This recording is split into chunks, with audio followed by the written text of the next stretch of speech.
Dogs. They should be man's best friend. But instead, Britain's become overrun by canine barking, stealing, polluting, biting, and worst of all, doggy loving. When Britain's 7 million dogs aren't hounding their owners, destroying relationships, and creating havoc in their own homes, I can't have a decent telephone conversation, I can't watch a TV programme, I can't have 5 minutes peace and quiet. they're out on the street, terrorising the rest of us. And it's got to stop. This is Victoria Stilwell. She's a dog behaviourist with 10 years' experience training canine nightmares both here and in the US. Down. Victoria has no fear. Good lad, good lad, good lad. Good boy. In just 1 minute, she can take control of any dog. Sit. Good boy, down.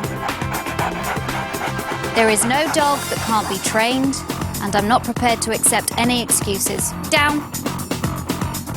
Good boy. First on her list are Jimmy and Duke, 2 oversexed Labradors who are driving a wedge between their owners. Duke! Leave it! They're like 2 young men. Basically, they want to get laid.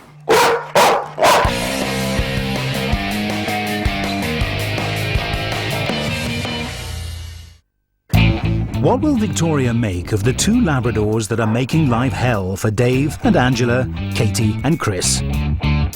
They definitely rule the roads. No! They got 3-year-old Duke as a naughty puppy. But when 1-year-old Jimmy arrived from a rescue shelter, the excitable dogs took control. Jimmy was supposed to be a surprise for my 40th birthday. It was the worst surprise I've ever had, actually. And he has his own unique way of saying hello. He gets really excited and he starts peeing on the floor. Oh, Jimmy. He has actually rolled onto his back with his belly in the air and he's actually peed in somebody's eye. Jimmy, go in there now. Since Jimmy arrived, it's been like hell. Thank you. Jimmy is literally destroying their home. He's actually chewed and eaten the coals off the fire. Remote controls for TVs. Footwear, boots, shoes. That's rude. Trained, Labradors can guide the blind safely across the road. Untrained, these 2 are an accident waiting to happen. Taking the dogs for a walk is worse than a nightmare.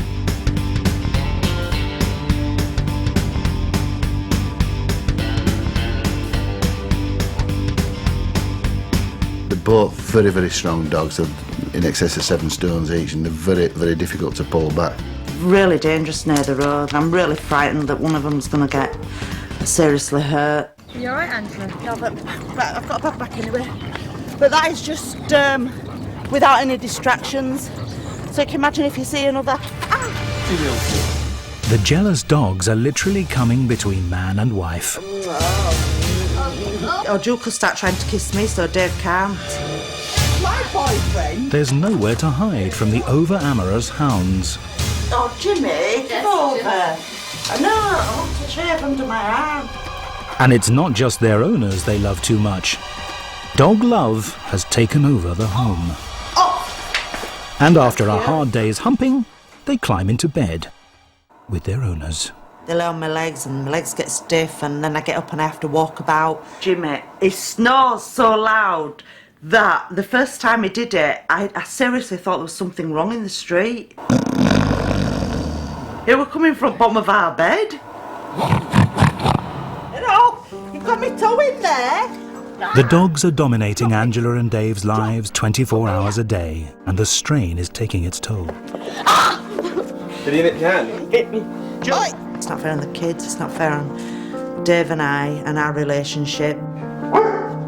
They certainly do put pressure on our relationship, because if I come home and Angie's had a bad day with the dogs, it can cause friction. Jimmy, no, that's rude. Go away. Go away, Jimmy. My dad and Angie sometimes argue with what the dogs do, then it puts us all down then. They do drive you up the wall. I can see the torment that it's causing Angie. A lot more than me. Things really cannot continue as they are. Victoria's spent 10 years taming dogs on both sides of the Atlantic. Her training is the family's last hope, but will they be up for it? You've got to get control over your dog. You've got to show them that you're the leader. And believe me, if it's a male dog, that can be a whole lot easier if you've had him castrated. Immediately Victoria arrives, she's confronted with just how sexual these dogs are. Jimmy, give over. This is Jimmy. This is... And this is Joe. It's their way of getting information, I have to say. Smelling people's crutches is the way, because everybody, I know it's a bit embarrassing to talk about it, but everybody has a different smell. Yeah. So that's why when they greet visitors, that's why they do it, because they get a lot of information just from that. Now the dogs know everything there is to know about Victoria, it's her turn to find out about them. Jimmy jumped up and his claw went through the wall.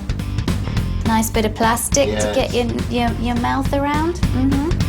That's a shame, isn't it? Puppies do need to chew when teething, but Jimmy and Duke are big boys now. Oh my gosh, it's gone through a wall. I'm surprised you've got a house left. Labradors are great working dogs because of their renowned obedience, but not in this family. Let go. Let go. I want you to be in a position that when the leader says let go of it, that he lets go. Yeah. Angela has no more control over the dogs than Dave. No! No! No! Jumping up at their owners is attention-seeking behaviour, just like naughty, demanding children. It's not good that they jump up on you, demanding their toys. You should be the one that's in control of everything. Okay. Dave and Angela want to show Victoria how jealous their dogs get when they show each other any affection. Oh, yeah. Oh! Oh! I don't know where that tongue's been. I think we do. Yeah.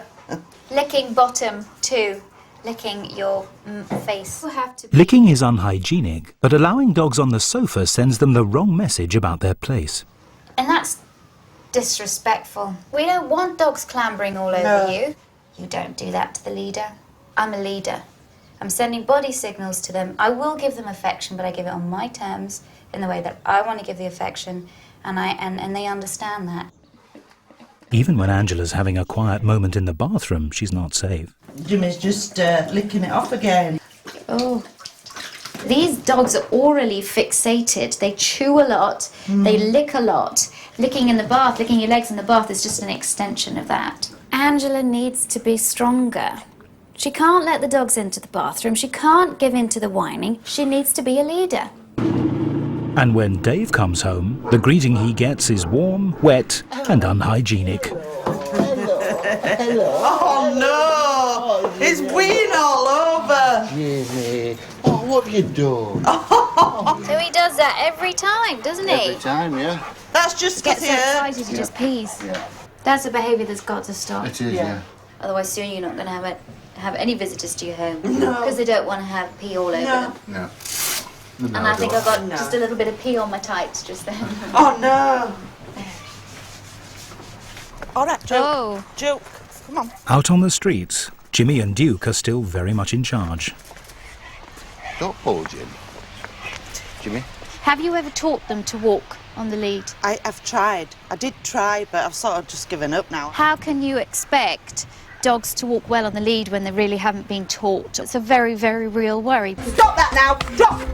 Now Victoria has seen how badly behaved the dogs are with their owners, she wants to see if she can exert any control over them.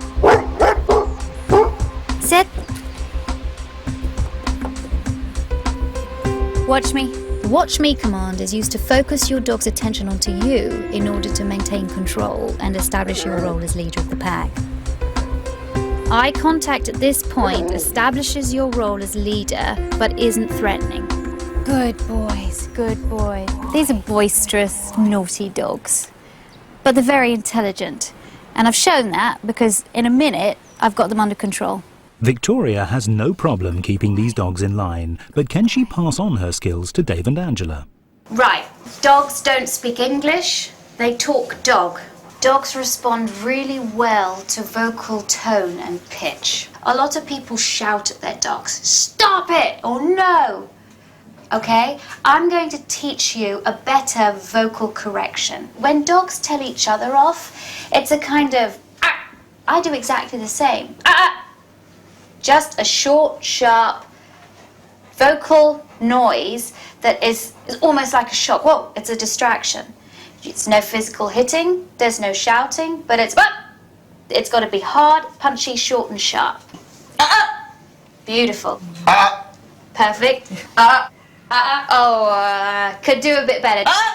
Beautiful. I'm also going to teach you how to give the look. The look. I mean business look. I mean I really mean business look.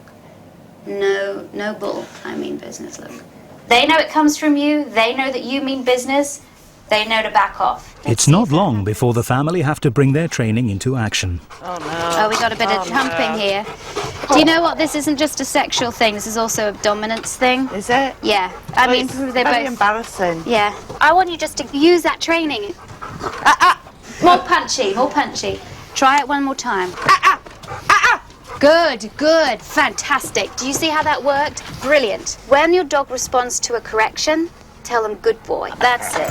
Oh, lovely. Always give feedback. So, Angela can use Victoria's training to stop the dogs humping each other, but can she stop them doing it to the family's visitors? So when your friends come, just say, please ignore the dog, and if the dogs jump up, turn your back. Okay, let the dogs out. Just say, tell them now. Just ignore dogs. If they jump on it, you just turn your back on them. Okay. That's it. Just walk through, lovely. So far, so good. But a few minutes later, Duke can't control himself. Duke! Leave it! Duke! That's not... Angela fails. Victoria has to step in. Duke! Leave it! We've seen some sexual behaviour by these dogs. I mean, they're like two young men. They're fueled with testosterone. Basically, they want to get laid. Dog behaviour expert Victoria Stilwell wants to be certain Dave and Angela take her training seriously.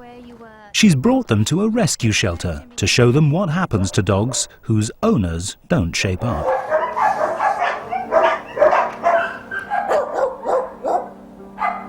Britain's dog obsession has created its own epidemic, with thousands of dogs each week dumped at rescue centres. This shelter doesn't destroy healthy dogs, but local authorities on average put down one dog every hour. I mean, coming here now, I feel really sad. I feel really depressed. I feel really upset. I've got a knot in my stomach. I feel like I want to burst out crying. I just feel guilty that we were going to take him back. Sorry, Dave. All right, it's all right. If you're going to have a dog in your home, you have to be responsible for that dog. So let's get to work.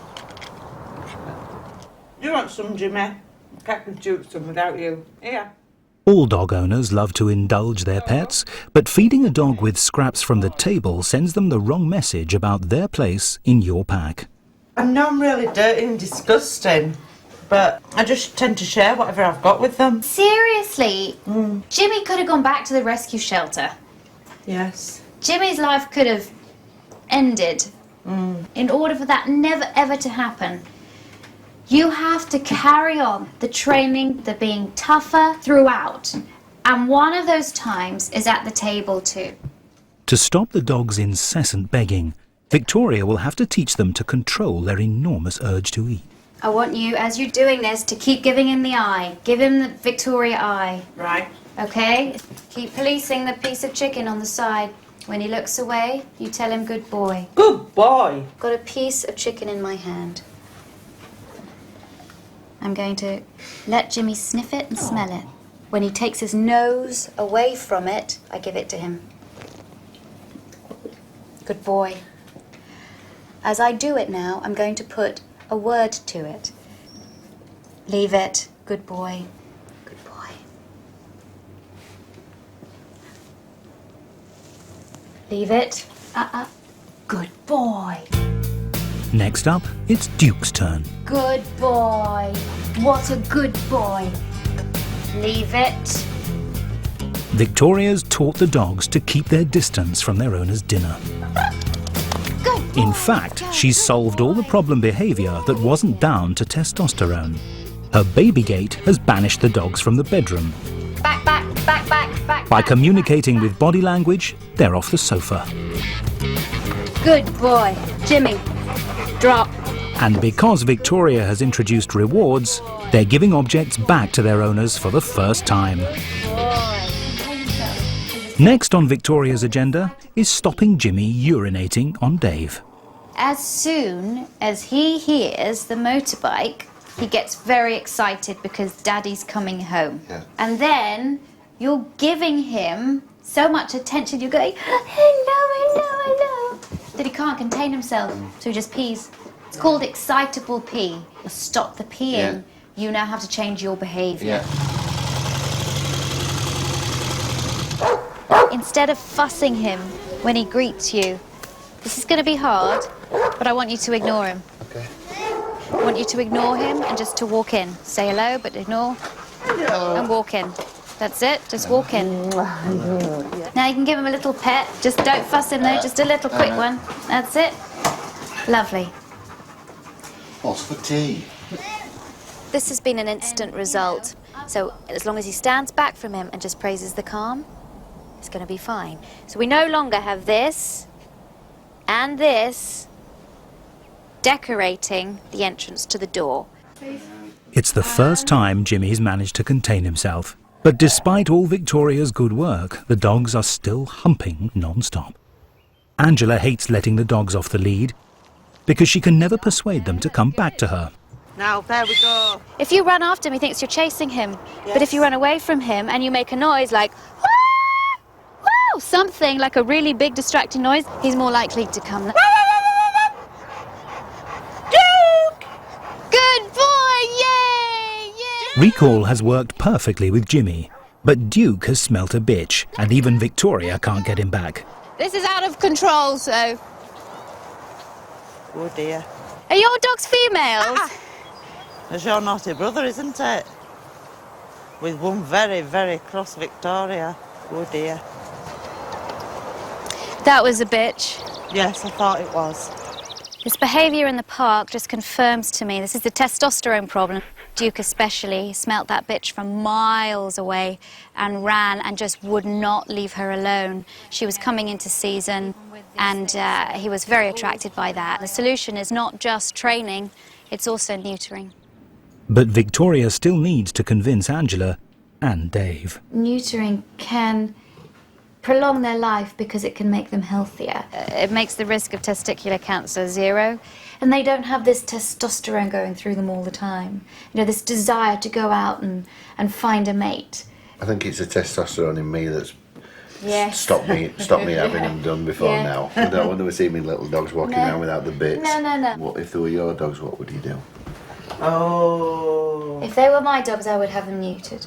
It was a little bit. Victoria leaves with Jimmy and Duke's plums hanging in the balance. It's just removing a body part, isn't it? I mean, some people might not like them, but I think they're lovely little plums. But the dog's rude behaviour makes their minds up for them. I think your go-nuts are gonna have to go. It's the day of reckoning for Jimmy and Duke. The operation takes half an hour and should cost between £80 and £150. Just hope time flies now. I just want to get them back home. Looking forward to maybe seeing a difference in the behaviour. No more humping and testosterone-fuelled fights. You can hear them now, here they are. Oh, hello, baby. The operation is a success, Baby, hello. Oh, yes. and both dogs are soon on the mend. Decided to get them get well card. Lie down, rest and heal. Hope you feel better soon. There you are, Joe. That's for you. Good boy. Oh, Joe wants envelope as well. Now the dogs are no longer at the mercy of their hormones, Victoria can complete the training. I know that one of your big problems has been getting the dogs to come back to you when they're off the lead. So today what we're going to do is we're going to practice your recall. They begin with 50-foot training leads so they can gradually increase the dog's freedom to roam. Come on, come on, come on. Hey, Now is the moment of truth. There you go, let him off. Victoria has one last trick to get these dogs to return. Call them, go like that, and get down on the ground, and all of a sudden, instead of standing upright, you're lying down. That makes the dogs come over and investigate you, because they're naturally inquisitive. Yeah. Come on, fatty, come on. Finally, the dogs are listening to their owners, not their hormones. This is the next level. But Victoria wants to make sure they'll keep listening, no matter what temptations are there to distract them. Putting it on the floor. No. Duke, sit. Up, up, up. Leave it. And within seconds, Duke is completely under Victoria's control. Leave it. But Angela's worried about Jimmy's willpower. We've got scratches on our table there where he's actually jumped up, get food off the table. It's actually ruined the tabletop, and that is the second tabletop we've actually had. So this is going to be a real test. Leave it. Leave it. Leave it. Good boy. You good boy. It's a triumph for the dog who was so badly behaved, the family nearly returned him to a rescue shelter. Leave it. Leave it. Leave it. Leave it. Leave it. You good boys. Good boys. This is the final proof of leadership, that control has been taken back by Angela and David, from the dogs to them. They're now showing the dogs that they're the leaders. Before she leaves, Victoria wants to make sure the dogs have stopped humping for good. As far as I'm concerned, it's completely gone because I haven't seen them doing it since. Really? Yeah. Last time Josh visited, Duke couldn't resist him. Do you want to go up and stroke him, Josh, to see if he behaves himself? There's a good Good boy. There's a good The neutering has put an end to the dog's sexual behaviour. Play with me, there's a good boy. Thanks to Victoria, the rebellious, oversexed labs are now model pets. Well, from Jimmy being the worst birthday present I could expect, I just kept thinking, God, and Anna wasted a present to get this nightmare, and now he's just turned into the best birthday present I ever could have hoped for. Jimmy was a problem dog. He came from a rescue centre. There were times when I thought he's got to go. When I look at him now and look what he's achieved, I go, what did he nearly do? I think it's an absolutely perfect result. The dogs were the leaders in the house, absolutely. But now we are the leaders. Oh, yeah.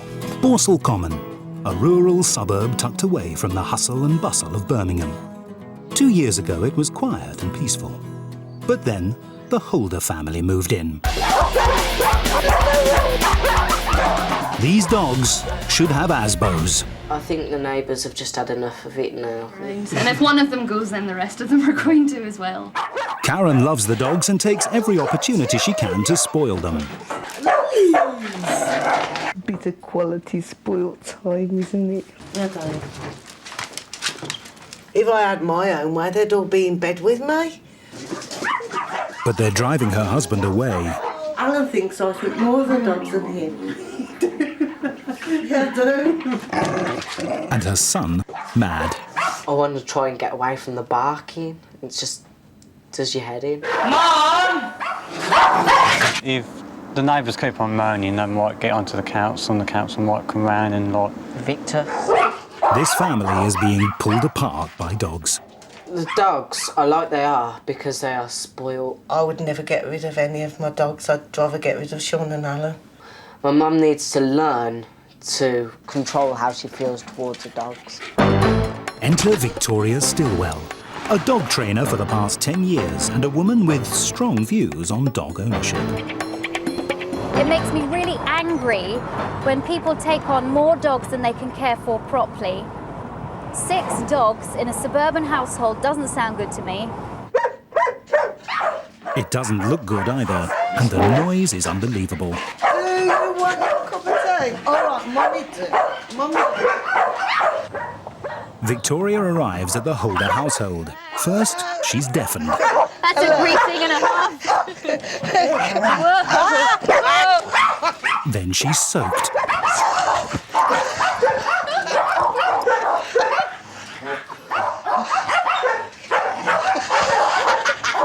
Do all your guests get greeted like this? Yes, Do yes, they? yes. Just all the dogs jumping up all the time and wanting to lick the face. Just before Blue licked your face, she went straight from licking her bottom and then licked your face all around your mouth. Delicious. All of the feces has gone straight onto your face. It is disgusting, and it's something that's going to stop. Their manners might be bad, but there's nothing wrong with their hearing.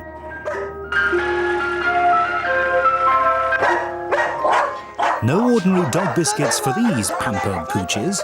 Karen's on hand to buy her babies their favourite treat. Hello, can I have $6.99, please? Yes, please. Come on then. Come on then. Oh, look what we got. Get the flipping ice Look cream. what we got. Unbelievable. Maz. You got it. You got some sauce on it. How many times a week do you do this? About 5. 5 times a week? Yes. Basically, when your husband's not here. Yes, because he has a fit up me. I'd be hyperactive if I ate all this sugar. But they enjoy them. Yeah. They do enjoy it, look. While the pooches get the best of everything, Karen's son Sean leads a dog's life. Sometimes I just give up with homework because dogs are just barking downstairs. When the rivalry gets intense, it's Sean who's sent to his room. How do you feel about the dogs? They can get very annoying sometimes, especially Blue, who runs around in circles barking at me. And so my mum can't watch the TV and she tells me to go upstairs. I don't get much attention from my mum. When I'm going to kiss her goodnight, all the dogs just jump on her and sometimes we just forget it. What about if you gave her a hug? No. The only time these dogs don't rule the roost is when Karen goes out and she locks them up in cages to stop them wrecking the house. Mouse and Blue go in here. Right. And Cookie goes in this one. Right. And where do the others go? Penny goes in the bed here, but there's not much room.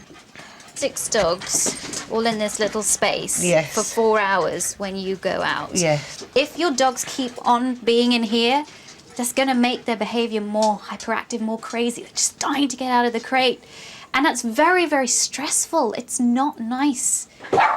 So far, that's no discipline, overindulgence, and bouts of imprisonment. Why are they barking now? It's 1:30. They want a cup of tea. Tea. Human tea. Human tea, yes. You want your tea? Oh, the factories may be roaring with the boom-a-lacka, zoom-a-lacka-wee. But there isn't any roar when the clock strikes 4. Everything stops for tea. Oh, a lawyer in Victoria takes dog nutrition very seriously. Ice cream, biscuits and sugary tea are not on her list of healthy foods. You're feeding them crap. This is just what it is. It's crap. It's not helping your dogs at all. When you start adding caffeine and human sugars into a dog's diet, that can cause all sorts of health problems. This has gone beyond it being a cute thing to do. This is actually talking about your dog's health, your dog's well-being, and the way that it's affecting their behaviour as well. 6 dogs in one house, locked in cages and high on sugar. It's no surprise there are frequent fights within the pack. Does this jealousy happen a lot? Yes, one hell of a lot. Oh, yeah, Cookie won. Cookie was successful. And now, look, Cookie's going over and standing over Toby, just saying, all right, that's it. Know your place. I'm going back to Mum.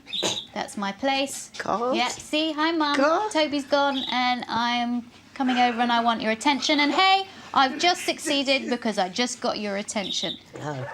What do your dogs do for exercise? Do you take them for a walk? No, I can't. I can't take them for a walk because... Sorry, I'm sorry here. You have 6 dogs in a house. And I can't take them for a walk. And you can't take them for a walk. No. So these dogs never get walked. No. That, to me, is cruel. It is. Karen, you have got to walk these dogs. If you do nothing else, you have got to walk these dogs. There's not going to be this craziness all the time, this barking. When anything exciting, anything different happens to break up the monotony of the day. All dogs need exercise and stimulation. Without it, behaviour problems like the ones that I've witnessed occur. And if you can't take 6 dogs out for a walk, and you can't manage your environment and get people to come and help you, you shouldn't be having 6 dogs. Victoria can see beyond the chaos of this pack of dogs and distinguish 6 very different personalities. It's still interesting to see that each of those dogs has a really crucial personality. And like children, there's a sort of, they form a family.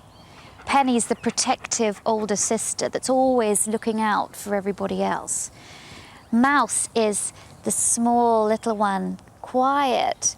But you know what? Don't mess with Mouse. Blue's all over the place. He's just sort of excited and what's happening now and just a tiny little bit messed up. Fudge is the older sister that never married, that sort of is a little bit irritated at things. Cookie's the bully. He's like the lad going around bullying everybody. Yeah, you shut up, you shut up, you shut up. Toby has this air of, you know what, I'm just gorgeous. It angers me that they're not being treated as a dog should be treated. And a little understanding goes a long way. Once she's captured the attention of all 6 dogs, Victoria can teach them to sit. All dogs, watch me. All dogs. Fudge and Penny are crossbreeds. The other dogs are all pedigree German Spitzers, renowned for their high intelligence. Good. Blue, sit. Good. Mouse, sit. Good.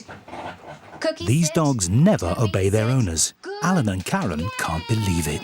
Well done. It's a miracle, isn't it? Look at them all together. But that's just the beginning of the miracles. Long-term improvements will depend on a proper exercise regime. Let him run. Freedom! And getting rid of all their junk food. Doggy teapot. Oh. Away. Gone. Yes. Ice lollies too. Oh. In. That's it. Double from that. Oh my goodness. I think you should take them outside front door, put them out there for the bin man. There you go. Sugar, Bye. caffeine and E-numbers can all make a dog's behaviour worse. Victoria's prescribing a diet of grilled chicken, fresh veg and brown rice. It's good for us. It's therefore good for the dogs. I mean, just maybe once or twice a week to keep meal times interesting. So put the normal food in, add a tiny little bit, and then we'll see if they like it. We spend more than 800 million a year on pet food. But dogs can do just as well on healthy human food, including leftovers that'd otherwise go to waste. We can save a little bit for next meal as well. No, get your hands in there, Alan, get them dirty, go on. That's it. Most dog owners can't resist spoiling their pets. At least this way, the dogs are getting a treat without damaging their health or making their crazy behaviour even worse. This is the sound of happy dogs eating.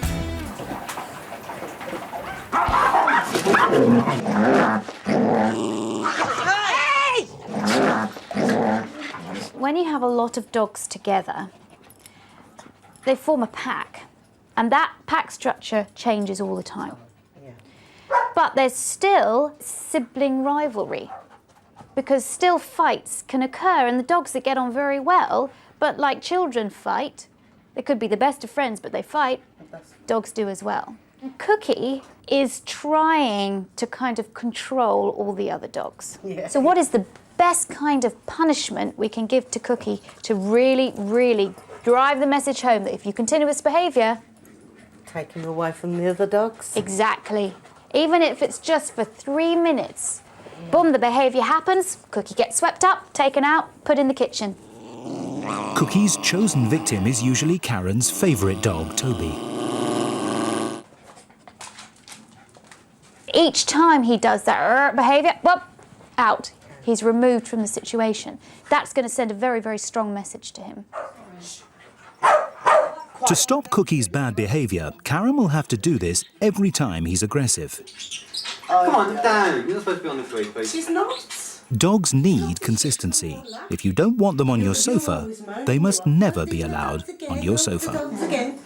But Karen is addicted to their love and affection. You don't go on the settee, do you, sweetheart? She's got to learn to stop indulging the dogs and ignore their constant demands for attention.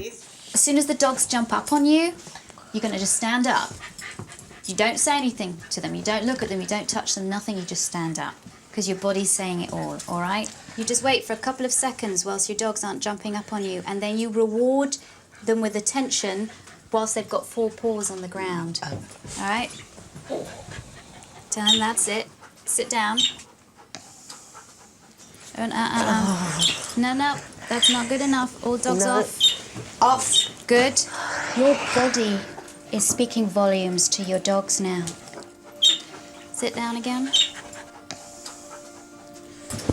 Up again. Again, that's it, Karen, up.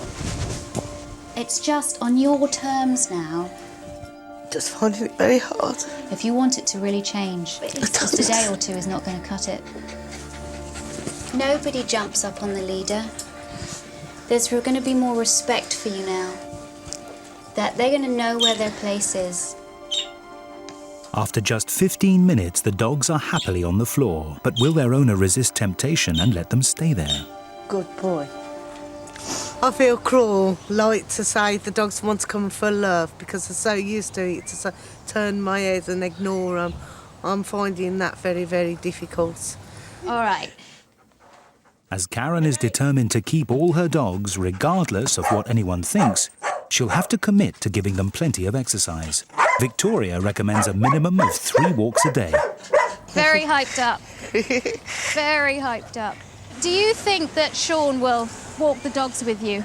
I think it will wear off after a while. Personally, I don't think he's a doggy person. I guess from a child's point of view, it's not great to know that the dogs come before he does. We want Sean to become more involved with the dogs, so we want Sean to become more involved with you because he is feeling left out. To get Sean more involved with the dogs, Victoria's going to teach him to control their barking. Fudge is a major barker. Major barker.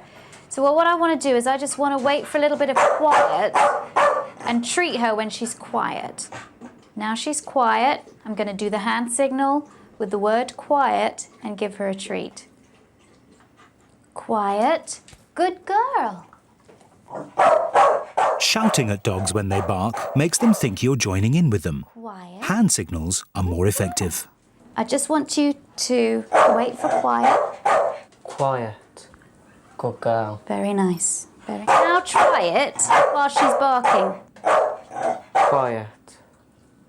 Good girl. Because eventually we want her to stop barking without a treat, because she's had quite a little while to learn what this signal means. Quiet. Good girl, Budgie. Much better that I can control the dogs with the hand signals instead of annoying my mum by shouting as well. Good girl. 1 dog trained, 5 to go. Keeping 6 dogs in a small house like this will require incredible discipline and commitment from their owners. And I want you to work on everything that we've done. No jumping up on you, no jumping up on the sofa when you're sitting down. Very important that these dogs get out and have exercise. We've seen in the last couple of days how much quieter they are when they have had the chance to get out. I'll know when I come back if you haven't been working at it. Right. I'll know. Victoria wants these dogs walked 3 times every day. But will Karen stick to it? And you didn't take them for a walk on the weekend, did you? No. Because you said it was too hot. That's correct, yes. That's no excuse, really. They didn't seem that they wanted to go for a walk last night. I won't take them out when it's hot, it's too much for them, especially with the coats. So that's why we didn't take the dogs as well. And very quickly, the dog's behaviour deteriorates too. A week later, and Victoria's back to check up on them. There's a difference between dogs being excited when people come in the door and dogs being manic. I knew that she hadn't been taking them out for a walk.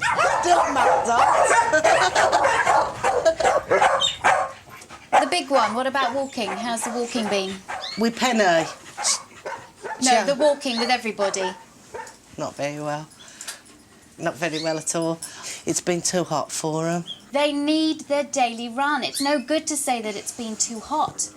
That's my one big thing. If you did nothing else, you have to exercise these dogs. And this is when crap stops. I don't want to hear it because it doesn't work with me. I'm sorry if you have to get up early in the morning. I'm sorry if you have to go to bed later at night. That's just the deal. If you had one dog, well, it would be easier, but you have 6. You are responsible for 6 lives here. You have too many dogs, you've got to get rid of some. I would rehome Penny, and I would rehome Cookie. I wouldn't let the dogs go anywhere. Wake up and smell the coffee. You might not have any choice. If your neighbours complain too many times, they could take your dogs away from you. Make no mistake about it, they could do that. And if the neighbours don't do it, Victoria might.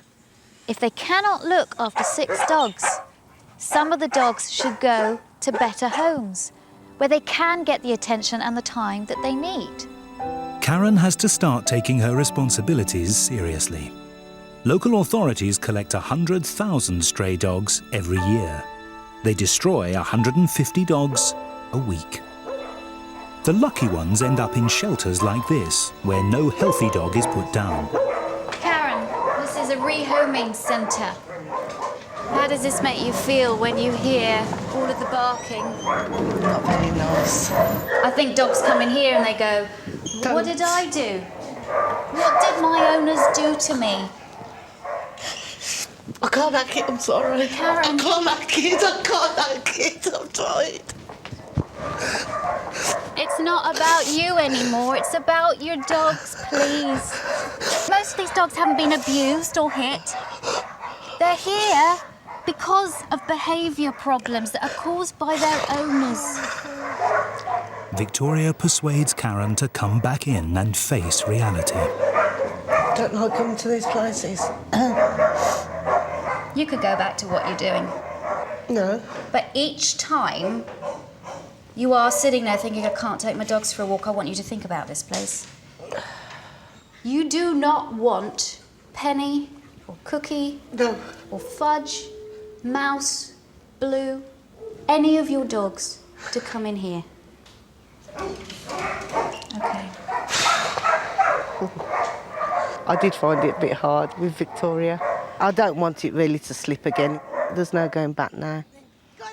I don't care if you wake up in the morning, you think, oh, I'm too tired, can't do this. No, that is not good enough. You get up and you take your dogs out. The whole family is going to have to make sure Karen sticks to her new routine. And as long as the dogs are exercised, the family's able to control them at home.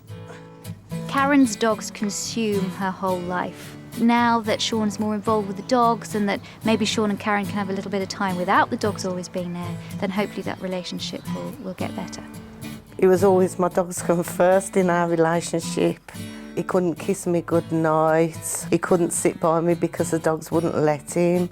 But now we can sit down in peace now and watch television together. It's nice. It's up to Karen and Alan. My job as a trainer is to come in and give people the tools with which to work. The dogs were in control of me. It's the other way around now. I'm in control of the dogs.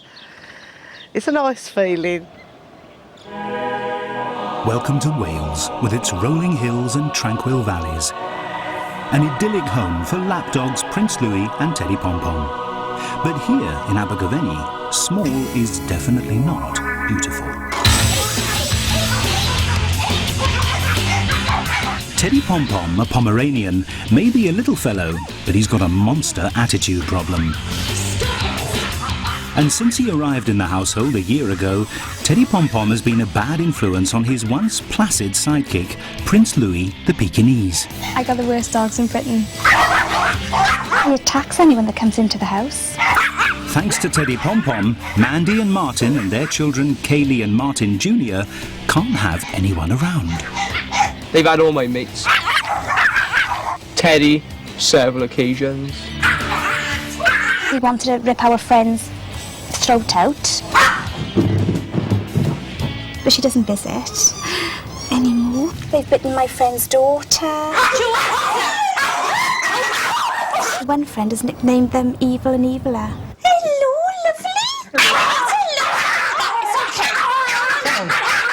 lovely. No one is exempt, especially Mandy's husband, Martin. He's not been able to get near his wife for over a year. Let me guess. Yes. If coming to me or the dog, Mandy would definitely choose a dog, I would think. The dogs would come first. His conjugal rights are being seriously compromised.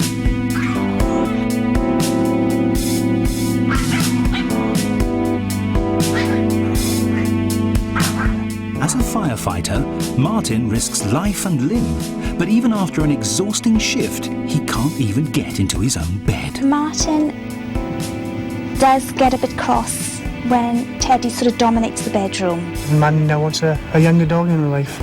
Perhaps that's what it is. I'm getting a bit older and fat, and perhaps want a younger dog.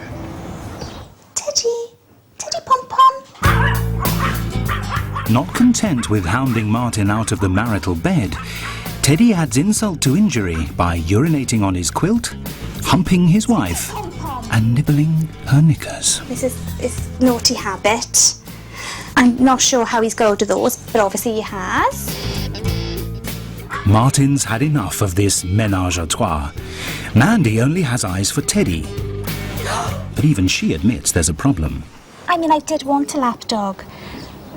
Not a lapdog that attacks anybody that comes near me. Help is on the way. 10 years' experience of dangerous dogs means that Victoria Stilwell is perfectly equipped to take on Teddy Pom-Pom. It's typical for small dogs to get away with bad behaviours. If this was a Rottweiler, it would be curtains years ago. Martin marches Victoria straight upstairs to show her what he has to put up with every time he tries to get into bed. Good night. Oh, greatest method of birth control, biggest passion killer ever. Teddy Pom-Pom. Stop it. Do you have intimate moments? Are you allowed to have any intimate times? If the child's asleep, yes. Yeah, if the child's asleep. And you allow that to continue? Well, I love him. Sorry, who do you love more, your dog or your husband? Well, obviously Mart, but that is my baby. Sorry, he's not behaving like a baby. He's behaving like a spoilt brat. What am I going to do with you? Back downstairs, Teddy is just as aggressive. Do you ever have guests coming in? No, not very often. And actually, you're quite lucky you haven't even been bitten yet. We've bitten almost all our friends, relatives.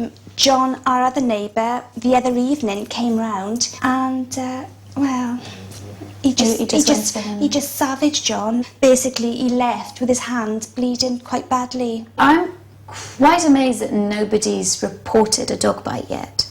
Well, I think we've just been very lucky, to be honest with you. If somebody reports him, you have no choice. He'll be taken away, and he could be put down. And this cannot carry on. No. Come on. The arrival of friends gives Victoria a perfect opportunity to see Teddy and his sidekick Louis at their most dangerous.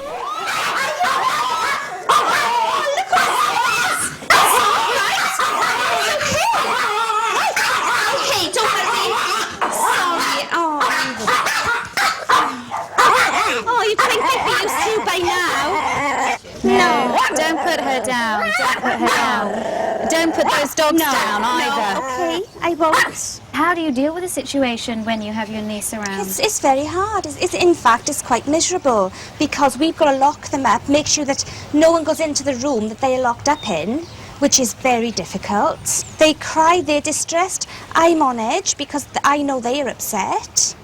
Okay, wait a second. Whoa, whoa, whoa. You cry, you're distressed, and they're crying and they're distressed because they're upset. What about your guests? They may be small, but Pomeranians are renowned for their courage and willingness to take on anyone, whatever their size. Teddy's taken this a little bit too far. So far, Teddy's got away with it. But one day, Teddy will be labelled a dangerous dog.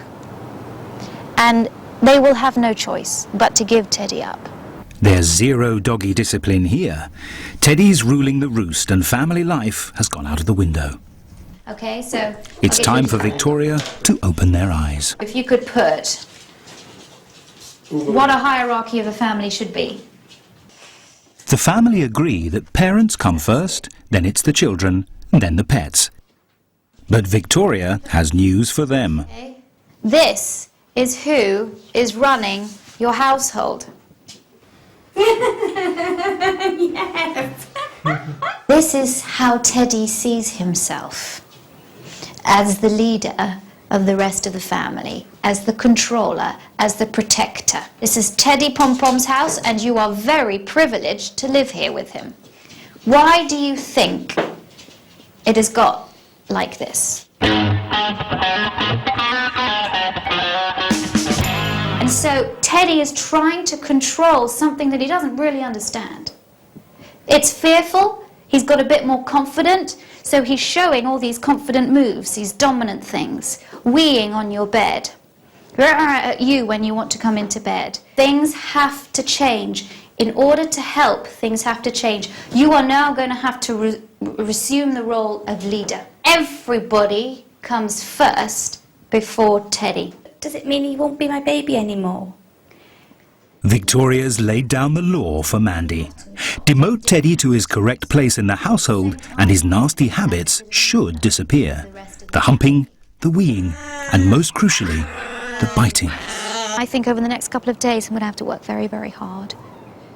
Victoria's first priority is to reclaim the front door, which, for the past year, has been viciously guarded by Teddy Pom-Pom and his sidekick Louis. Even though Louis was the first dog there and was a bit of a bad boy, since Teddy came, Teddy sort of took over that role. Louis is influenced by that now. Louis is much less of a threat than Teddy was. Louis is a typical example of the Pekinese breed. Although he'd never start a fight, egged on by Teddy, he's only too happy to get stuck in.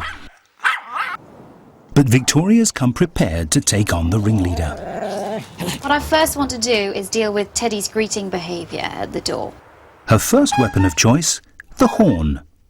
Frank, a family friend, has bravely volunteered to be Victoria's first guinea pig. This is called sound aversion. And when I blow this and Teddy hears it, oh, he'll go, oh. And I'm going to do this at the very, very moment that I think he's getting a bit too much. The dog will make a connection between his bad behaviour and receiving a nasty shock, which in turn encourages good behaviour. You don't look at him, you don't talk to him, you don't touch him. Yep. You just stand and do absolutely nothing. Now,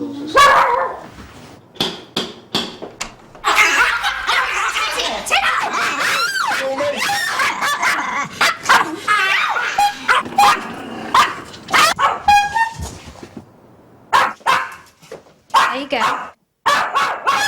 Did he get you? Yeah. He did get you. The horn scared Teddy, but it didn't stop him biting. He needs a real shock. He needs to know, you know what, this is completely unacceptable. Victoria moves up to the next level. Phase 2 of the operation, compressed air. If Teddy comes towards you and if he's really barky and gets a little snappy, then what I'm going to do is I'm going to use air spray. And all it does is it sprays air. Just by him, not into his face, but just by him. Okay. Nice. Okay.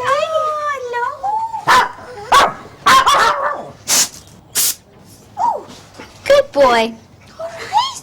That was a really good response.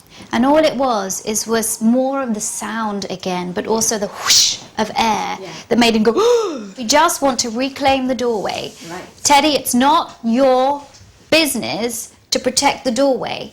You are in charge of the doorway, not Teddy. And you can say who comes in and out, not Teddy. The family are in the doghouse, whereas the pampered pooches get everything their hearts desire, including freshly cooked food twice daily. The usual meats that I use is sort of a free flow, frozen type, beef, turkey or lamb.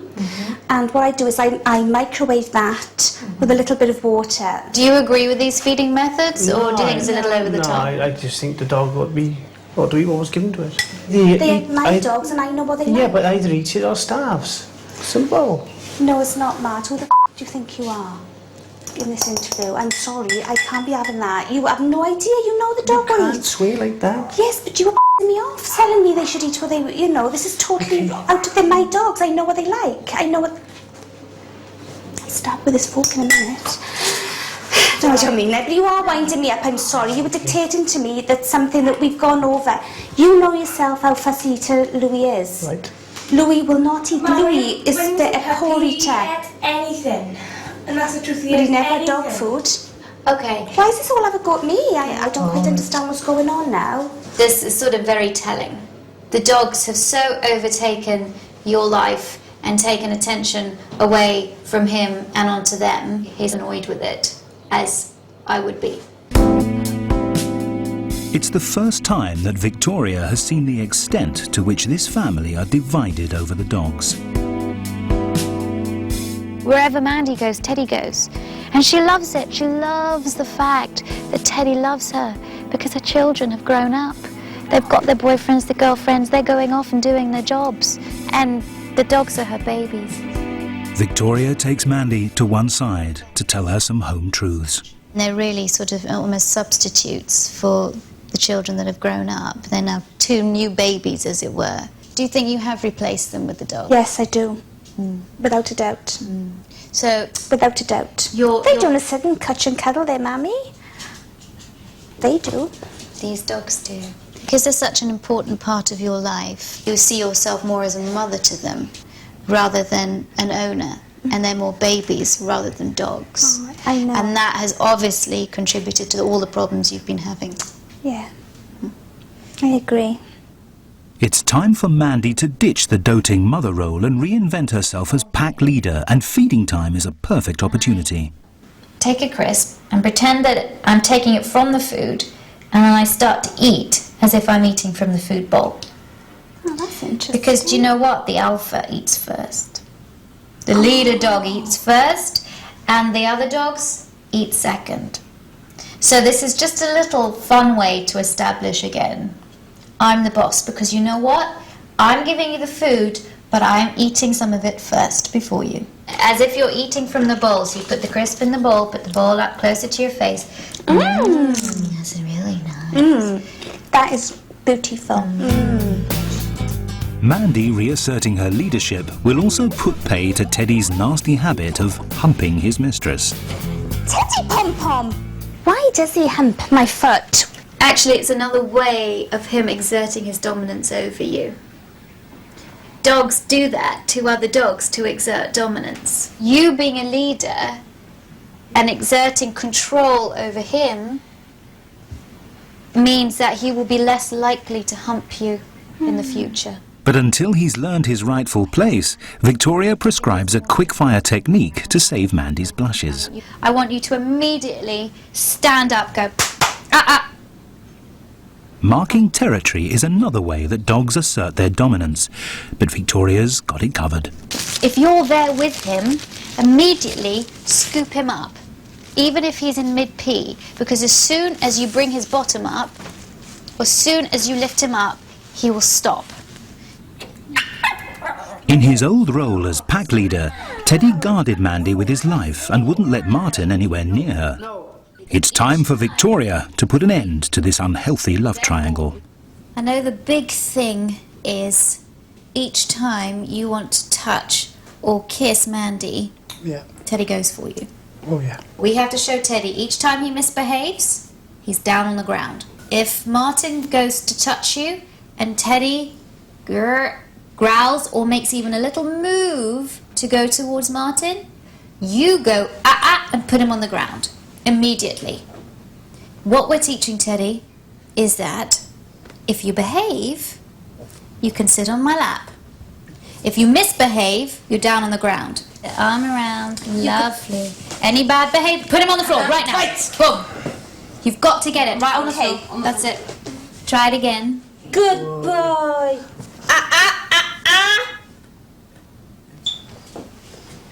Okay. That's it. Down. Put him right down. Come on. That's a good boy. That's good boy. All right. That's it. Good boy. It's a breakthrough. Martin can kiss his wife for the first time in a year without receiving a bite. But Victoria's biggest test still remains. Teddy's been dominating the marital bed, and Martin's got the scars to prove it. I've got something here, and I don't think Mandy's going to like it. Victoria has firm views on dogs in the bedroom, and that means a big sacrifice for Mandy. I mean, this is great. Louie's very happy. Tonight, I want you to say night-night, put the beds together in the utility room, close the door, and go upstairs to bed. But I know he'll cry after me. Yes. And you allow him to cry, and if he cries for half an hour, he cries for an hour, you allow him to cry, because eventually he will give up. If you give in and don't give him enough time to adjust to this, then all of this will be absolutely for nothing, and Martin will keep getting his face bitten each time he gets into bed. It's absolutely preposterous that that happens. We're demoting him. We're saying you're not in charge of that bedroom up there. That is not your bed. That is the leader's bed. And this is your bed. I really enjoyed my little cutches with Teddy in bed. You did, but your husband does not. Oh, you won then? It's not that. Nice. Okay, it's really not that, Mandy. It's not about him winning. It's about the fact that you've called me here to help with your dogs. That's what I'm doing. Oh, my baby, I'm going to miss you tonight.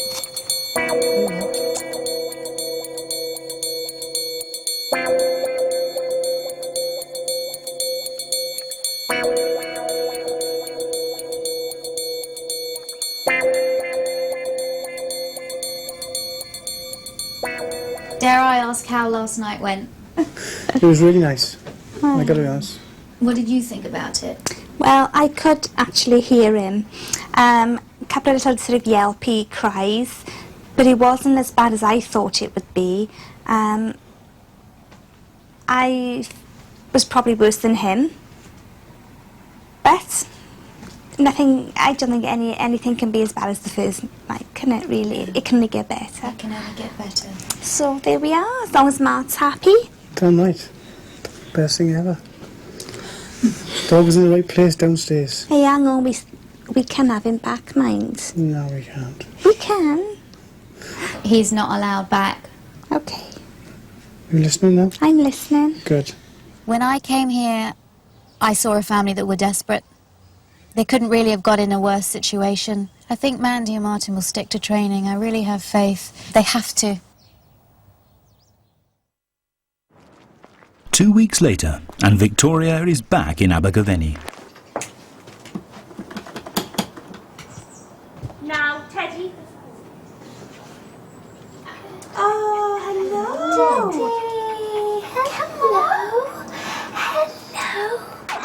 Before, no visitor could cross the threshold without risk of serious injury. Oh my gosh, hello, my Today, there's not a bark or a bite in sight. That is such an incredible result. Everything's been absolutely unbelievable. Changed A everything. few weeks ago we would have absolutely dreaded anyone coming here, but now it's no problem, we don't worry. One of the most difficult problems facing Victoria was a jealous Teddy coming between Mandy and Martin. What? Is her training still doing the trick? Very good.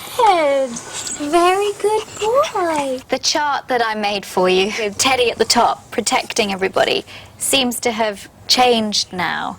Now, the people that should be on the top are you And now Teddy is very, very happy just to relax and say, okay, take over. He's not protecting you so much anymore.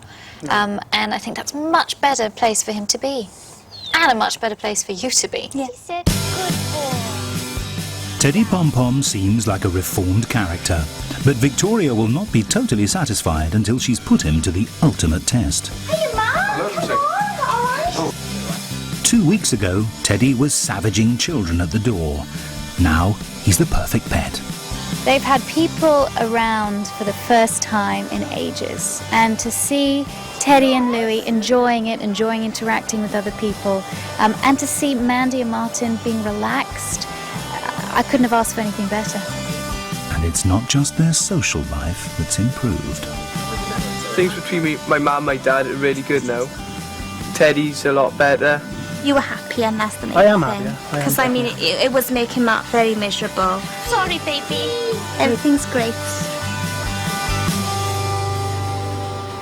This is Poppet the Terrier, who's a good girl. And this is Pongo the Dalmatian, who's a very bad boy.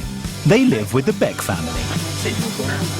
But this Dalmatian has 101 behaviour problems. If he were a human, he'd have an ASBO.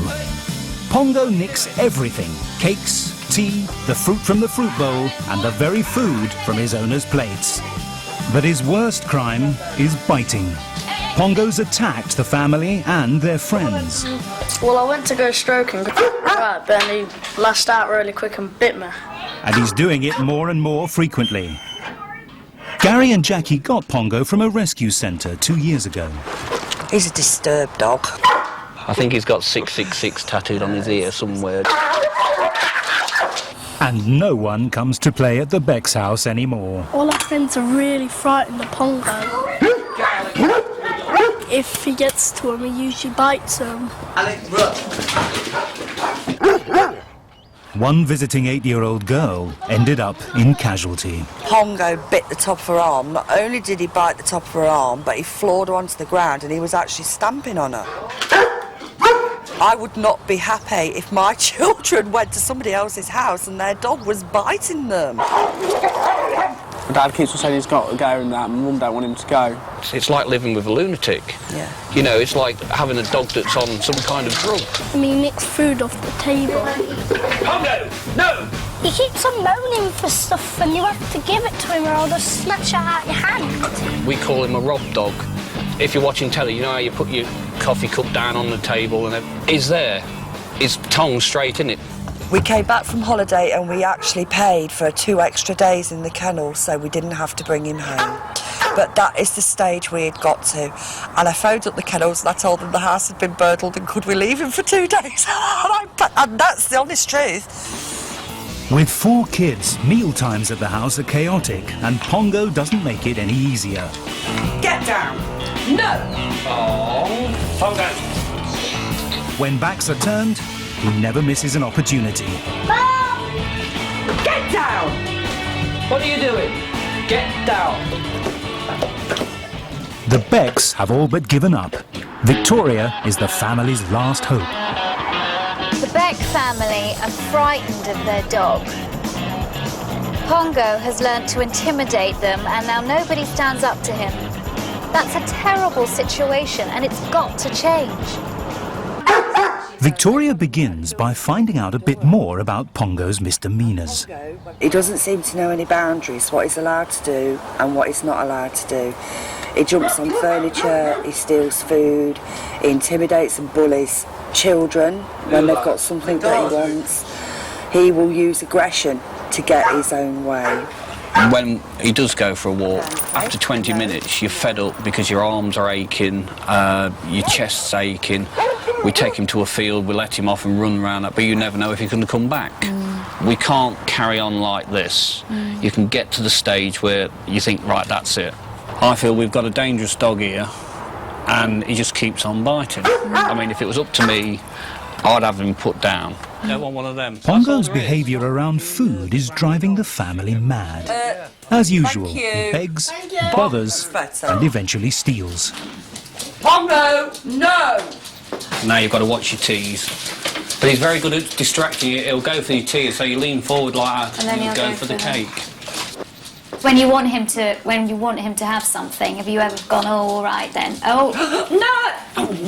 Pongo's such a brazen thief that Victoria is convinced that he's used to receiving tidbits. Not having it. Everybody, have you ever fed him from sitting down? Sat here. I know Yeah. you all have, and I've seen you all feeding from the table. Yep. Let's all put our arms up. Who's fed from the table or the seat? Hands up. Come on. Put that heart. Yeah, there you go. Pongo does whatever he likes, and if he wants to sit on the sofa, there's nothing Gary or Jackie can do about it. Come on, let's have you off here. I don't know if he'll go for me. Come on, off, down. Down. Gary makes continued attempts to get him off, but Pongo is having none of it. No. No, it's not going to go, Gary. Is he? Getting Pongo to do anything he doesn't want to is impossible. If the family persist, he often bites. He's even bitten the children. Come on, down. As Pongo becomes more agitated, Victoria is aware of his aggressive body language. And the tail stops wagging, the tail goes slower, and he looks at you, and he stares at you. You're going to be bitten. He's going to go for me He's there. going to bite. Victoria suspects that the family have been too heavy-handed with Pongo. This is a really serious question because I really need to know. Right. Has he ever had more than a little smack on the nose?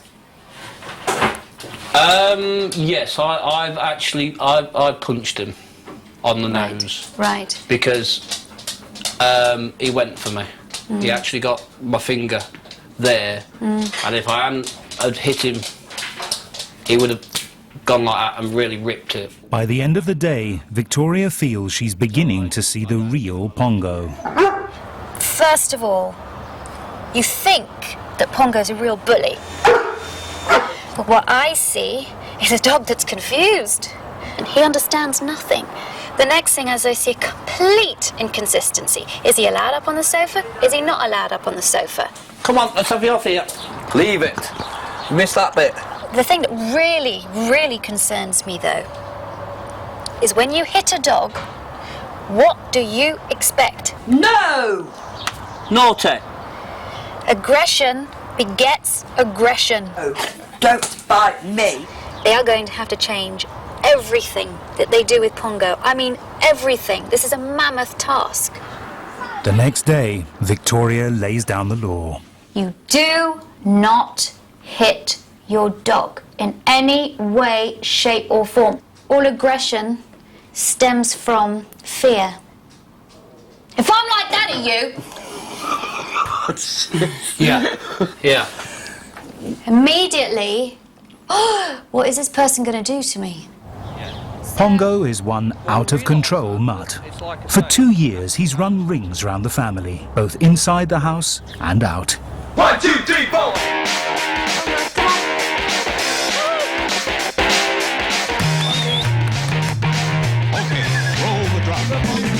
As usual, Pongo's out of control for Gary. But Victoria shows him how she can get the dog under her command in just 1 minute. Boy, stop. Gary looks Sit. on in wonder. Good boy. Good boy. It's not my dog. Good boy. In just a few minutes, Victoria demonstrates Pongo's potential to listen and learn. Come. Good boy. Stop. Oh, unbelievable. Let's go. Good boy. Good boy. Get it. Very good boy. Fabulous. Victoria believes obedience training, teaching Pongo to respond to commands like sit and stay, will give the family more confidence to stand up to him. Now, with obedience commands, if I want to get a dog to sit, I only say it once, because I want the dog to take action the first time I say it. And that's why I only give a command once. But with a stay command, because I'm asking the dog not to take action, I repeat it as well, just to reinforce the command. Good boy, stay. Up, up, up. Stay. Up, up. Come on. Put you back in your place. Sit. Good boy. Stay. Stay. Good boy. I got 2 steps away from him. Really, really good. Pongo is exercising impulse control. Really difficult to stay in one place when he knows that I have the treats. Stay. Stay. Good boy, Pongo. 4 steps away. Stay. Stay. Stay. Good boy, Pongo. If you'd have said to me 6 months ago, you can have your dog sitting while you walk away with it and it'll stop, I'd have said, yeah, go on your bike. It's brilliant. Just lovely to see. Good boy. Dalmatians are a stubborn breed and respond better to positive training rather than just being scolded. With kids getting bitten, it's especially important that the Becks get it right. Pongo needs to know his boundaries. He needs to know what's black and what's white, what he can do and what he can't do. There needs to be consistency. And with consistency, there'll be less confusion. Pongo will be happier, more relaxed. Hopefully, that will make him more confident around people. There's going to be less chance for him to bite, because at the moment he's biting a lot. And the more a dog rehearses a type of behaviour, the more deeply ingrained the behaviour becomes. If you take away his ability to perform that behaviour, he performs it less, and therefore that behaviour goes into extinction. Victoria believes that Pongo is boisterous and disobedient due to a lack of routine. Pongo doesn't have set meal times, so he steals whenever the urge takes him, and he doesn't get enough exercise either. It's time to unleash the dog clock. Pongo ideally should be walked 3 times a day. 2 small walks and then 1 middle of the day walk where he can run. If Pongo's not stealing their food, he's hogging their sofa. It's time to get him off it. The Becks even bought him a sofa of his own, which he destroyed, and now he won't get off theirs. We have to establish whether you and the whole family want Pongo on the sofa or you don't want Pongo on the sofa. No, we don't want him on the sofa. You've been very inconsistent. One time he's loud up on the sofa, good boy, and then you tell him to get off. It's very confusing for him. Yeah. Get up, Gary. Get up right now. Get up. No, sit down. You can sit down. No, you can't sit down, then get up. Yeah, yeah. That's what it's like. Can I or can't I sit here? Yeah. What you've been doing is that you've been doing it in a confrontational way. Get off the sofa, get down. Just try it. I just want you to get up. Just walk out, say, Pongo, let's go. Pongo, come on. Come on, Pong. Come on, Pong. Get on the floor, sit on the floor. Victoria teaches Gary that making the floor seem more appealing gets Pongo off the sofa. This is called positive association. Floor is a really good place to be because this is where he gets it all. He gets the affection and everything on the floor. Right. Doesn't get it up there, but on the floor, On the floor. he gets the affection. Now get back to that sofa before he does and just get him on the floor whilst he's on the floor. Good boy. Now lots of praise on the floor. Good boy. That's the place to be. Good boy, Pong. Sofas belong to people, dog beds for dogs. Dalmatians are renowned for their greed. They have limitless appetites and given the chance will eat until they're ill. So Victoria gets the whole family to start making things easier for Pongo. Cake. Look at it. How succulent and delicious it is. But do you know what? You're not allowed to eat it. You're not allowed. Don't bite. Temptation. But this is what Pongo goes through every day when you have food close to him. Do you know what? A dog has on average 200 million scent receptors in their noses. What might smell nice to you smells incredible to a dog.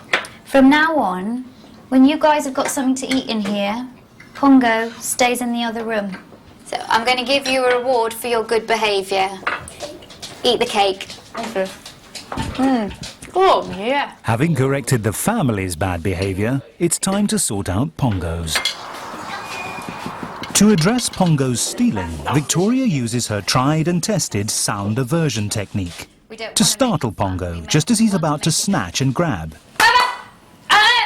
Good boy, good boy, good boy. And then praise when he resists. Boy. Right, now the sound. That's it, good boy. Pong. It works at first, but Pongo, being true to his breed, soon learns to listen to his stomach instead. It's time to turn up the volume.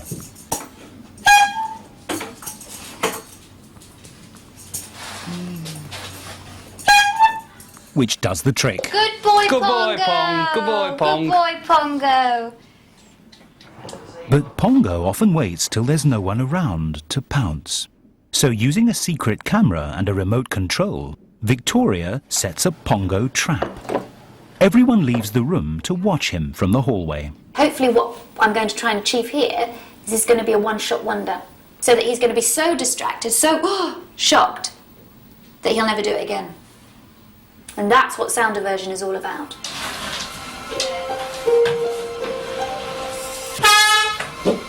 Oh, that actually made him jump then. Yeah. Okay, he's interested. Normally he would have took this by now. It would have been gone and the plate would have been on the floor. No, but learn from the first time, because if you notice, it wasn't paws on the table. Jumped again, yeah. That's why sound aversion works. It's got to be powerful enough to go, oh! I'm not doing that again. Now Pongo's under control at home, Victoria wants Jackie to learn how to keep him in line out on the lead. A harness will make him easier to restrain, and Victoria's got a technique to stop him pulling. If he does pull you, you're going to walk in the other direction. His pulling is being reinforced, because each time he pulls, he still gets to where he wants to go. Yeah. If you change the picture and make it that each time he pulls, he gets to go in the other direction, that's not so pleasurable for him. Victoria demonstrates. Pongo, let's go. Good boy. Let's go. Good boy. Let's walk in the other direction. Okay, come on. Good boy. Dalmatians were bred to run alongside horse-drawn carriages, so need a lot of exercise. The Becks will have to walk him more than they're used to. So far, Pongo's responding well to training. But his most frightening habit is yet to be addressed. Biting. Victoria explains to Jackie and Gary why hitting him has made it worse. If a hand keeps on slapping him on the nose all the time, like that cut off Pongo, or whatever, he's going to get used to this bloody hand. What's it? Blooming hand. Get this hand off. Get this hand off. And then a child comes along to come and stroke him. It's the same kind of hand coming along. Do you know what? The last time that hand... Whose fault was that in the end? It was Pongo? Not really. Kids? No way. Owners? Yes. No, he's there. Alex, look. He's bitten the family, but worse still, he also bites visitors. Victoria's got a technique she wants to try. The technique that we're going to use here is called counter-conditioning. And that means that you condition the dog to see something that was previously fearful to him as something pleasurable. So you basically change his view of people. So actually not scary when they come in, that new people coming to the house gives him pleasure. All visitors must enter armed with treats, which they throw in Pongo's direction, avoiding direct eye contact with him. And do your right now. There you go. Go. Good boy. Chuck chicken at him. There you go. Beautiful.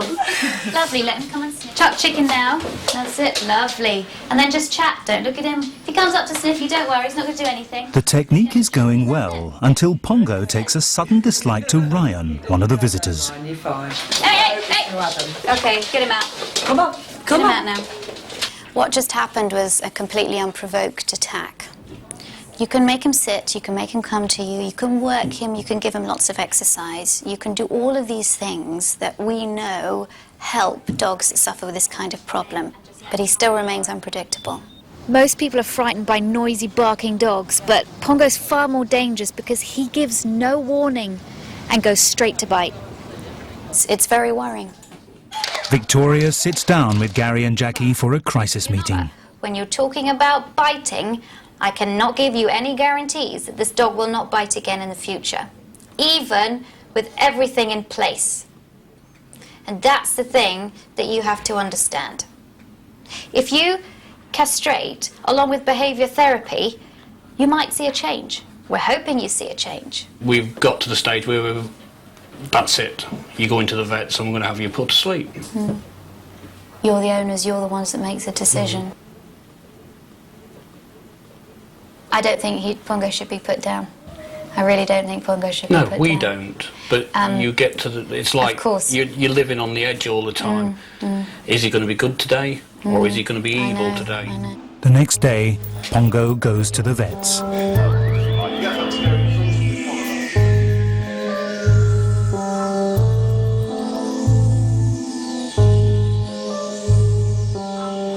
Pongo was on doggy death row. But Gary and Jackie have decided to give Pongo another chance and have him castrated. So we do it just in front of the scrotums. The operation takes just under an hour and goes without a hitch. He returns home, 2 testicles lighter, a changed man. Once Pongo has recovered, the family start to see results.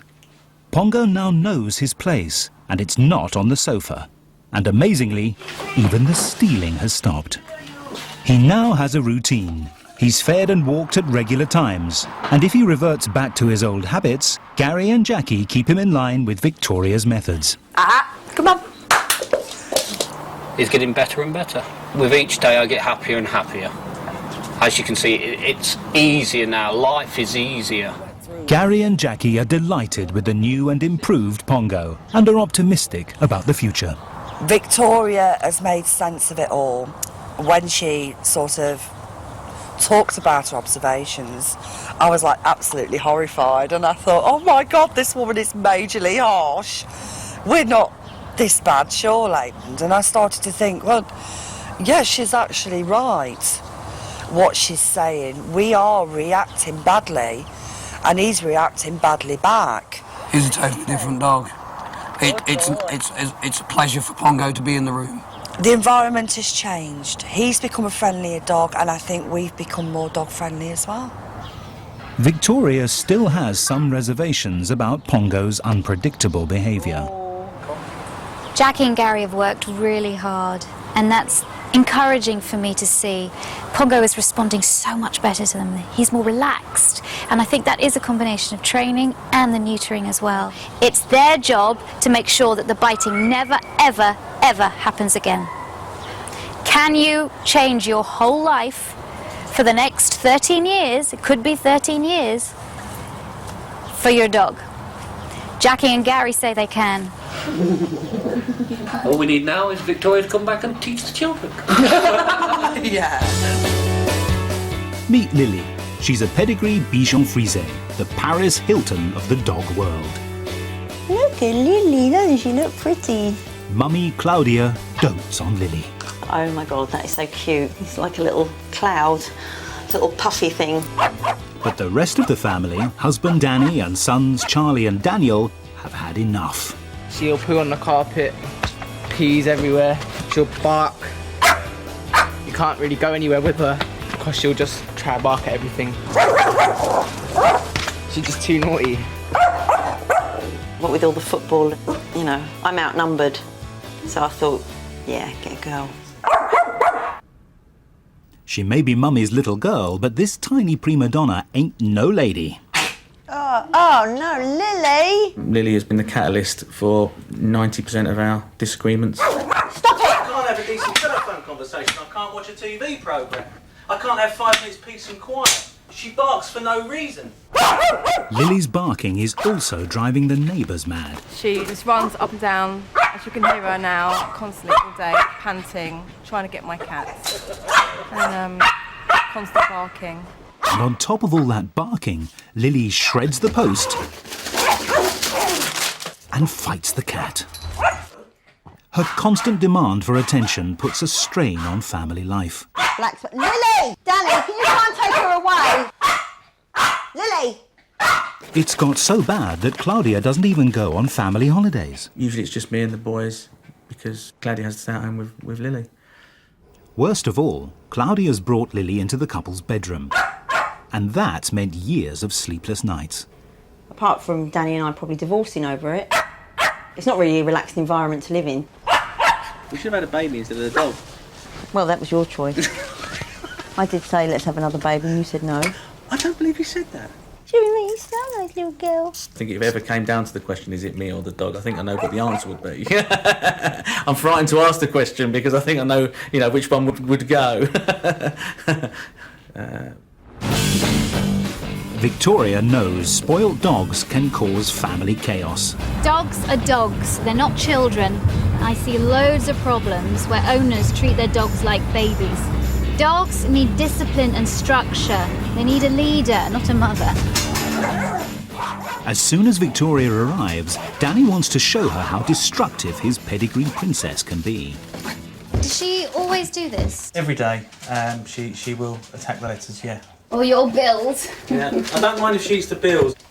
I collect signed photographs of my favourite football team, and you know, she's chewed a couple of those in the past, and they're obviously quite of high value to me. So.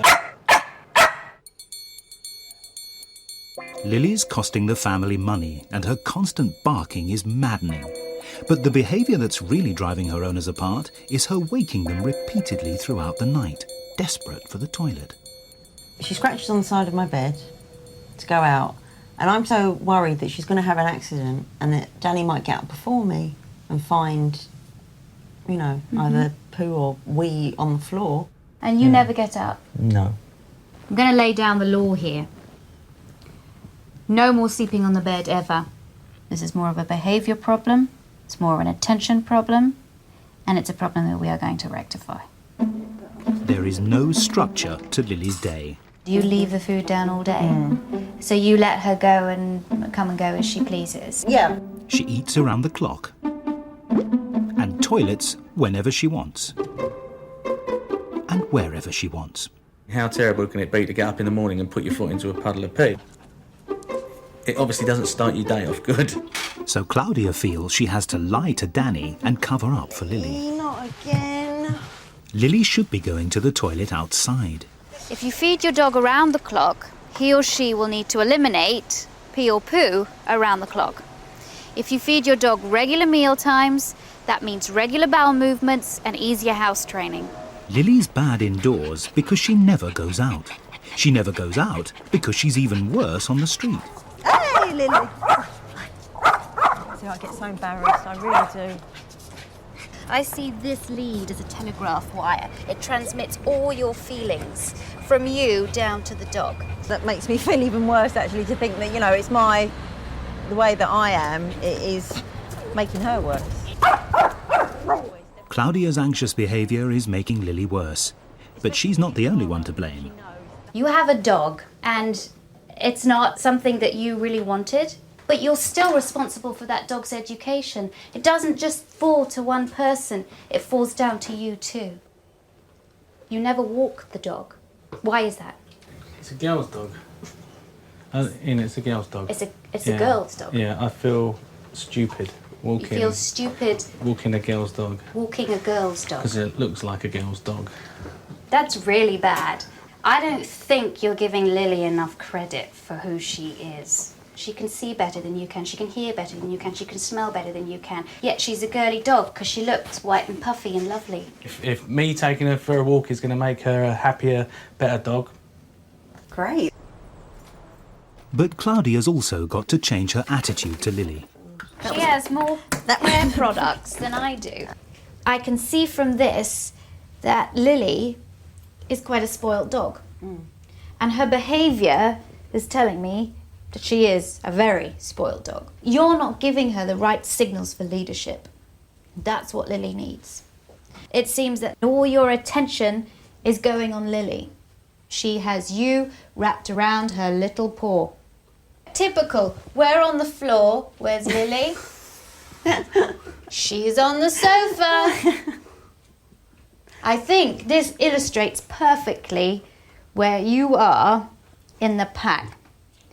You're below, Lily's above you. I think a lot of it is because Danny is so sort of shut the dog up, don't do this, don't, you know, and I'm always in the middle.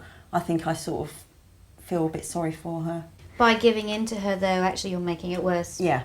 That's something we have to change. I see it all the time. Claudia has completely overbonded with Lily and spoils her. And she doesn't realise it, but she's rewarding Lily's bad behaviour.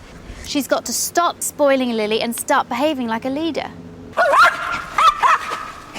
First step in becoming a leader, take control over your dog. Victoria prides herself in being able to bring any dog under her spell in just 1 minute. Lily, stop! Good girl. Can Victoria pass her magic touch on to Claudia and Danny? Feeding. We're not going to free feed Lily anymore, because then we can't time her eliminations. So, food down for 20 minutes only. After 20 minutes, if she hasn't eaten it, you take it up, and you don't feed her anything else until 4 o'clock, when she eats again. And in this way, we can get a better picture of when she needs to pee and poo. Training begins first thing next morning with some exercise for Lily and Danny. I brought you to a public place because I know you have a bit of a thing about walking a little white dog, but look at the man with the Bichon Frise! He's a little white dog! See everybody, he's got a Bichon Frise! He's a guy! Oh dear. Now Danny's been broken in, they can start work on the dog. Bichon Frises are a naturally intelligent breed, so Victoria shows Claudia why it's so important to keep her dog's mind occupied. I think one of the reasons for Lily's bad behaviour is that she's so clever that, unlike other dogs, she needs a little bit more stimulation. It's rather like the really, really clever child at school that gets bored very easily because it just picks things up like that. I want to test just how clever Lily is, and you can test a dog's IQ by seeing how quickly they respond to a command. So I'm going to teach her something very simple, a dance command.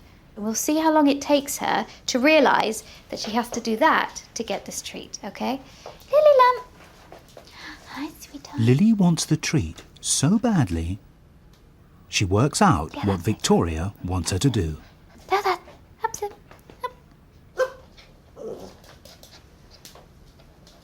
Dance! Good girl. Oh, she's working it out. She's tried to sit. She tried to lie down. Dance! Good girl. Dance. Good girl.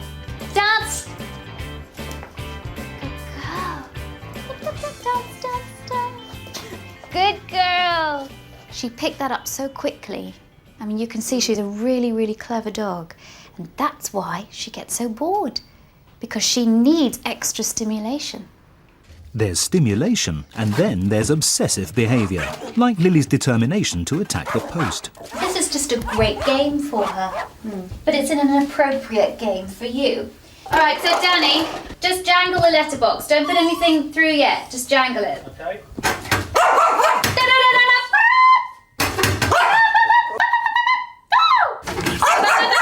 See, Claudia, what I'm doing now is that I'm trying to distract her. She's very emotional, she's very excited, and I have to come above that emotion, above that excitement, and distract her with some sort of a noise.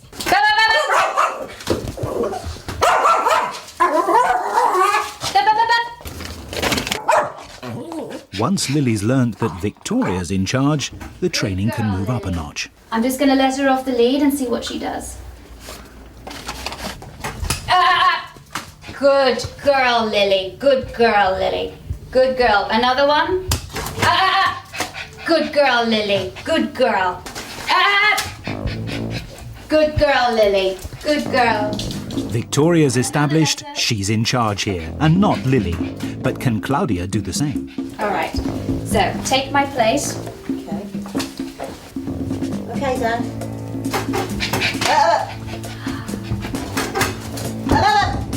Good. Good girl, Lily. Good girl, Lily. Good girl, Lily. It's a good result, and Claudia's feeling more confident. Very impressed, actually. I could see the progress in just that short space of time. Victoria uses a decibel meter to find out how loud little Lily's bark is. She is as loud as a pneumatic drill. That's a bit of a nightmare. Is it a bit of a nightmare? Yeah, I mean, to be quite honest, I get very conscious about the neighbours more than anything else. I mean, obviously, it irritates me because I'm trying to tell her, shut up, because Danny will start. Why do you think she's barking the way she is? Well, I think she's understimulated. She's also a little anxious. It's the way to relieve herself from stress, to get rid of anxiety. Helps pass the day. Exercise her more, she'll be less inclined to bark because she'll have had all of that energy depleted. Teaching a dog to stop barking is tricky because if you shout at them, they often think you're joining in and bark more. Quiet. Good girl. Victoria Good waits girl. until Lily stops barking to give her the quiet command, Quiet. together with a reward. Good girl. Timing is crucial. Quiet. Good girl. She's learned that actually she gets much more attention from me and she gets some nice tasty chicken if she's quiet. All right, rather than she's actively barking. She's learnt that that signal and the quiet, the vocal command means stop. Barking's one thing, but harassing passers-by is something else. Because of the difficulties that Claudia and Danny have walking Lily, she doesn't get walked enough. Therefore, she has so much energy for bad behaviour, such as chasing the cat, such as barking and demanding attention all the time. It's Lily's worst habit, aggression towards passers-by. Sorry. But she didn't touch you, did she? Claudia hates it. See, that's the sort of thing that gets to me. Claudia's tension is passed down the lead to Lily. Lily goes crazy and Victoria is forced to intervene. Dad!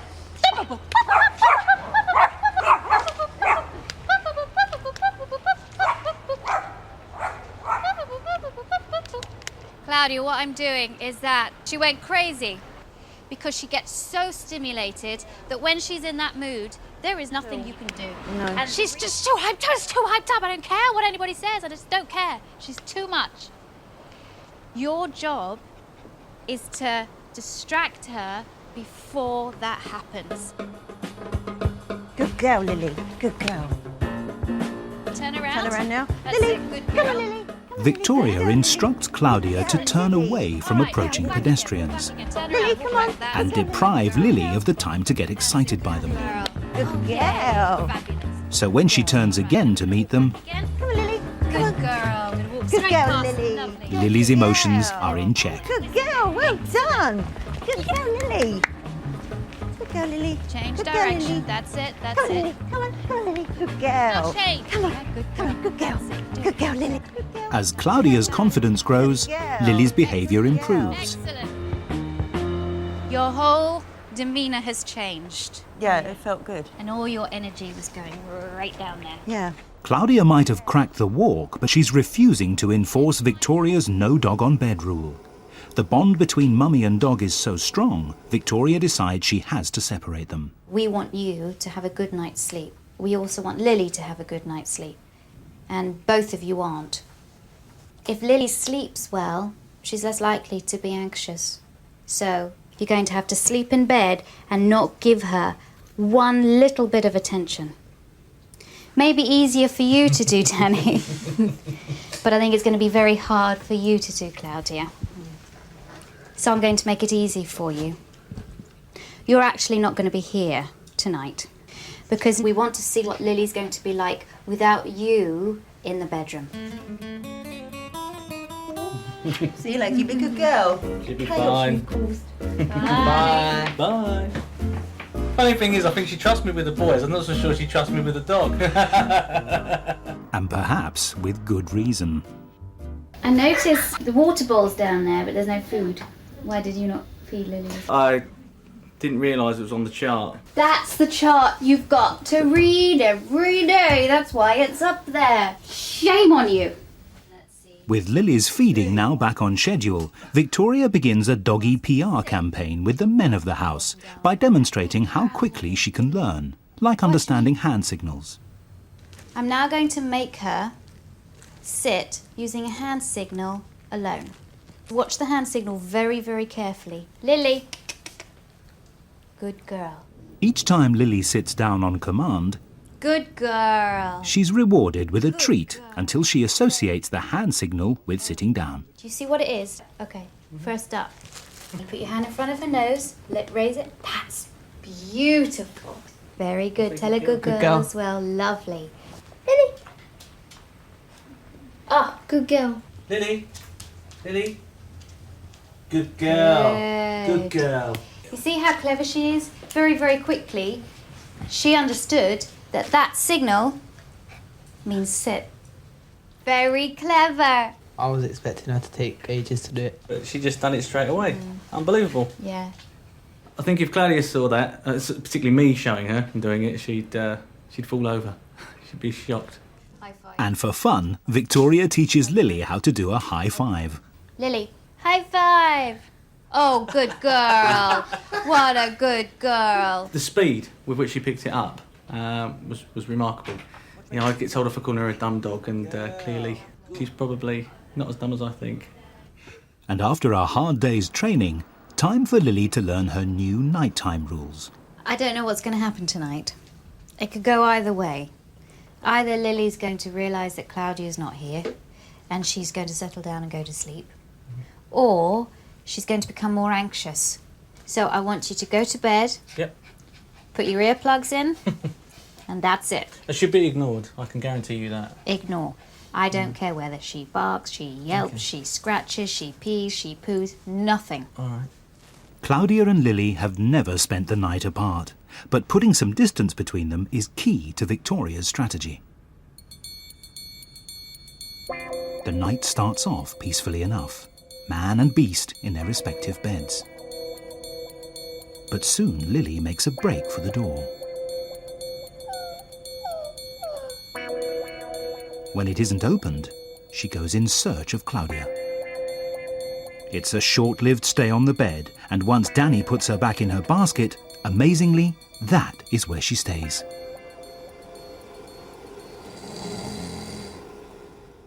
Danny, I'm nervous. I want to find out what happened last night.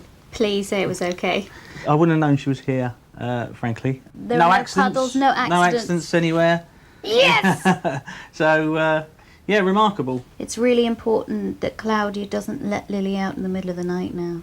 Then, in a couple of weeks, I hope that you'll have a dog that sleeps through the night with both of you being here.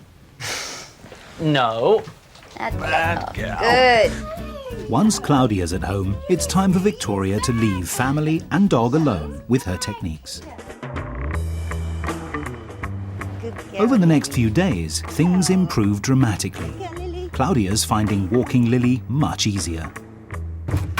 She's ignoring the post. And the nights are much more restful. Claudia and Lily sleep peacefully in their respective beds. Most importantly, now Lily has regular exercise, she's calmed down and is barking much less. This means Claudia's more relaxed and the whole family are reaping the benefits. I do feel different because I don't sort of have to constantly watch what she's doing all the time. I can sort of get on with other things. Anyone who knows us can see that our quality of life has improved. Anyone who knows Lily can see she's improved, and she's obviously a happier dog. She's taken on more of the dog role, I think, now in the family. And that's the main thing that I've got out of it. Victoria's back to see how Lily's getting on. There's been no pee or poo at all in the house? Well, I can't account for what happens when I'm not here, of course, but during the day... No, but I don't feel I've got to lie to Danny anymore. Good. I noticed when I came in the flat that she was much calmer. Meet Diesel, a beautiful Siberian Husky from Leeds, with a bushy tail, a silky coat, and piercing blue eyes. For Jordan and Becky, it was love at first sight.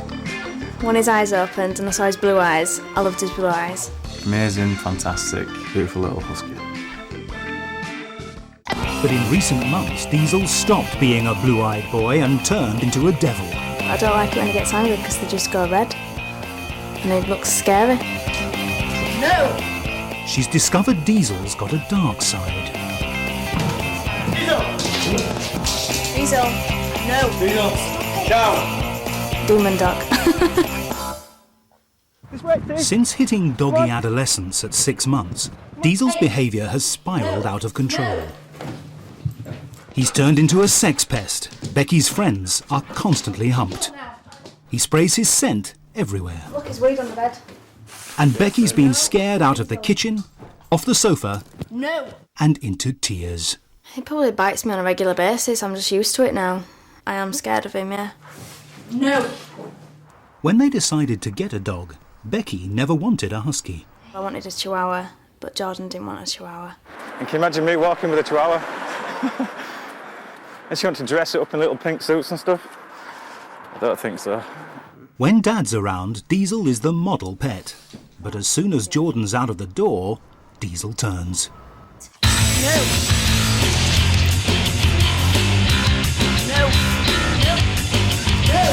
I can't sit and watch TV without him jumping up at me and pushing me off the chair and biting me and then getting really nasty. Becky's friends are worried. If he really went for Becky and she was on her own without Jordan, there'd be absolutely no way she could get the dog off her. And her mother is at her wit's end. My biggest fear that he'll disfigure her in some way. Incredibly, Jordan can't see anything wrong with Diesel's behaviour. Instead, he blames the victim, Becky. Becky's not dominating whatsoever. She speaks with a light tone, she's only small, she doesn't even look dominating. Diesel! Diesel is driving Becky and Jordan apart. We argue a lot about Diesel. It is having an effect on this relationship. It's pushing us apart more than bringing us together, to be honest. Because she'll just get more and more frightened of Diesel. It'll be Diesel and Jordan and Becky'll come home. He does have a potential to split us both up if he carries on, but that's why I'm wanting to stop it now, before that does happen. No. Dog expert Victoria Stilwell is the final hope. She's got 10 years' experience training the most badly behaved dogs. One of the biggest reasons why dogs end up in rescue shelters is that once the novelty of the cute little puppy has worn off and reality dawns, they find themselves with a big, unmanageable adult dog. But will this hellish husky be beyond her? Down! That's all right, just leave him, actually. For Diesel, the presence of a new woman in the house triggers a humping frenzy. Diesel, no. Down! Pretty persistent, isn't he? He is, yeah. And he gets a little bitey too. Yeah, I can feel him nipping. He has got the skin there. At what age did you get him at? 5 weeks. 5 weeks? Yeah. That's highly irresponsible. Puppies really shouldn't be given away until they're around 7 to 8 weeks. 8 weeks is the best. Yeah. This dog has had absolutely no feedback on bite inhibition at all. He's very orally fixated, mouthing, and he's mouthing you a lot, I've noticed. What's happened is that he didn't have that really, really crucial time between 5 weeks and 8 weeks to play with his litter mates and get crucial feedback on bite inhibition, because his litter mates would have told him that if he bit them too hard, they would have yelped, and he would have understood that he'd hurt them, and he would have released. Diesel's humping and biting sends a warning sign to Victoria. When dogs hump, sometimes they can get a little aggressive with it, as they do when they're mating. The snapping at the back of the neck, that snapping trying to get hold of skin at the back of the neck, all happens when a male dog mates with a female dog. Upstairs, the husky's getting frisky on the couple's bed. The bed, as well as being very comfortable, is also where your smells are most prevalent. Down! Down! Come on, down, now! Down! You can pretty much, you tell him to down and he gets off. I mean, he plays around with you a little bit, but he does get off eventually. Yeah. Becky, what would happen if you told him to get off the bed? Diesel, get down. Down. Diesel, get down. Come on. Get down. There seems to be no respect for you whatsoever, and he's not going to listen to you whatsoever. And when Diesel finally decides to get off the bed, he leaves another sign of his total disregard for Becky. One reason why dogs wee on the bed is because he's putting his smell over yours. It's his bed, it's his domain. He's marking you. Most dogs mark bushes and mark lampposts. He's actually marking you. Concerned at Diesel's lack of respect for Becky, Victoria wants to know how she manages to handle the dog without Jordan. Very good. Diesel, get down, please. As soon as he's out of the door, Victoria witnesses the dark side of Diesel. No! Probably broken my skin. Right. No. No. Oh. Did he get you in the mouth? It went for my face. Bad, bad, bad, bad. Let's sit down up on here, okay? Because then he's less likely to jump up. I've seen many mouthing cases in my time, but this is something different. Poor Becky, I mean, she's living in constant fear, and that's appalling. The fact that Jordan doesn't even believe her, that's outrageous. Now, has he been neutered? No. I want him to get neutered, but Jordan's not keen on the idea. No, most men aren't. It's funny because most men don't want to have their dogs neutered because it somehow relates to having their testicles cut off, which sort of insane. But I always say to them, you have a pair of testicles, but you're never, ever, ever allowed to have sex, ever. See how you would go through life, how you would feel if you weren't allowed to have sex ever, with all of these hormones raging through your body. Isn't that a bit unnatural? It's a dog that's out of control. This is majorly serious, and I hope Jordan understands how serious this is. Concerned that Jordan can't see the severity of the problem, Victoria takes him to one side. I want to show you on this monitor of what Becky goes through every day when you're not there. No! No! No! No! Oh. How does it make you feel watching Becky go through that? It's heartbreaking. It really is. You know, we didn't want a dog like that. We wanted a family dog. I feel guilty for getting Diesel because I told Becky Huskies were brilliant, you know, they were cuddly, they were sweet. And it's just not behaviour, I just recognising him. I've never seen him like that. So what you've got here now is a dog that's had little instruction throughout its formative years, which are crucial formative years, and has now developed into a dangerous dog. So don't even think about having children. Don't even think about having kids over. Forget kids. This couple can't have any visitors to the house. Right, just shut down, This is getting insane. Down! This is insane. This is insane. This is not good. This is not fun. It's absolutely insane. It's dangerous. What's your arm like? Look at this bruise. Because he hasn't been given any feedback by you as the owners for bite inhibition from when he was a very young puppy. Major mouthing, one of the worst mouthing cases I've ever seen. When cute puppies become unruly teenagers, all too often owners dump them in rescue centres like this one. I don't think Diesel could take a place like this. I think it would stress him out a lot and he would get a lot worse.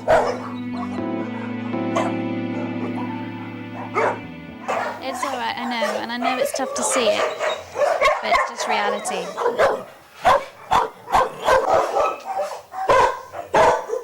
Some places like this will not take dogs that bite, and so the only other option would have them be put down. This is as serious as it gets. I think something can be done, at least I hope something can be done, but there's a lot of work ahead of us. If Victoria is to save Diesel from doggy death row, everything has to change, and today is year 0. I would say that at the moment, Diesel's the leader of the pack. He's controlling the household. Jordan, you're pretty much up there with him, but you're slightly below. Becky, you don't even make the top of the fridge, I'm afraid. You're right down there. The boys have this wonderful relationship that sets them apart from you. So eventually I want to get it that you two are at the top here and that Diesel is down there, and happy to be so. The first step to raising Becky's status is changing the way Diesel is fed. What I have here are 2 dog bowls, and here we've got some cereal and some milk. In the wild, pack leaders always eat first. What a good girl, what a good girl. So Victoria wants Diesel to see Becky eat before him. This sends a really important message to him. The fact that he eats last means that he is the lowest member of your pack. Look at him. Now look at him. See him watching you eat the food. That's good. Once Becky's finished, it's Diesel's turn to eat. But he'll only be allowed at his food when he obeys Victoria. Good boy. Wait. Wait. Don't worry that he's getting frustrated, because dogs learn really well through frustration. Wait.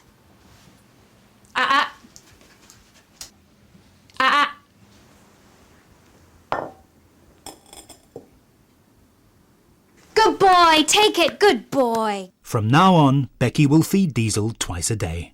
A dog that respects you more is less likely to jump up all over you, is less likely to hump you, is less likely to mouth you. It's just raising your status within the pack. The word I don't want you to ever use again is no. And Becky, you always tell Diesel, no, Diesel, get down, Diesel, no, no, no, no, no, no, no, no, no, no. He's heard no so much that it's almost like he believes his name is no. When you say, good boy, your body just is fluid. La la la la la.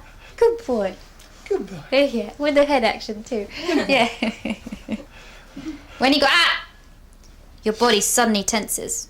When a dog's aggressive, the whole face gets very rigid. The eyebrows seem to pop out at you. The eyes stare. Bit angry with you. Relax. Bit angry with you. Relax. Down. Loud, sharp, short. Very nice. No, Becky. Do it one more time. All right, I'm gonna take complete advantage of you if you do it like that. Boom! Get in there.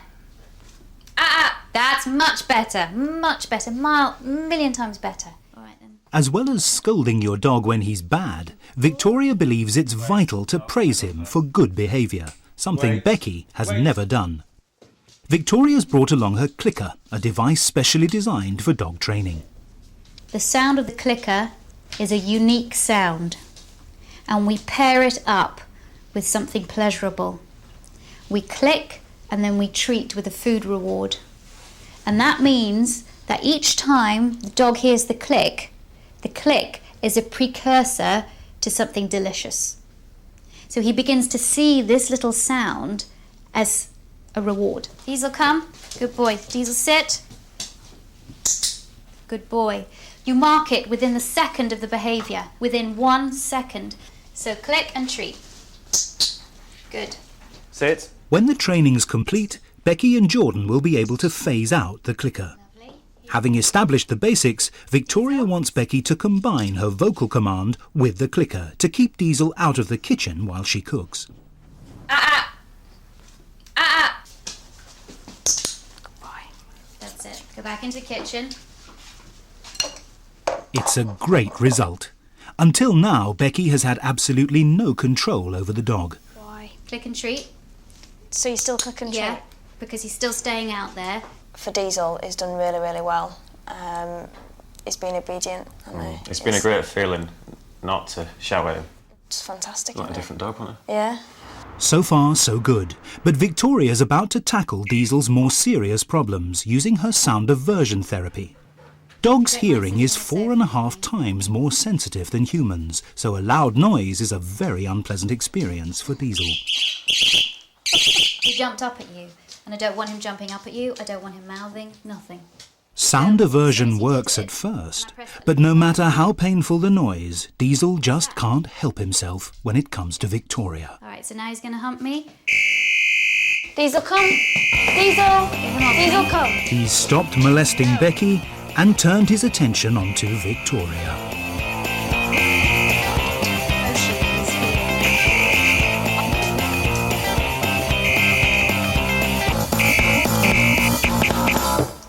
I've just been humped within an inch of my life. I can't train a dog that continually humps me. How do you feel about Diesel being castrated? I wanted to stud him first. You wanted to stud him first. Yeah. Why did you want to stud him? I feel like he's missing out on something, you know what I mean? And you know that's one of the major arguments. But what happens if I said to you, Jordan, you're allowed to have sex once and then never again? I know where you're coming from. What would that be like? Terrible. Terrible. What he doesn't know, he won't miss.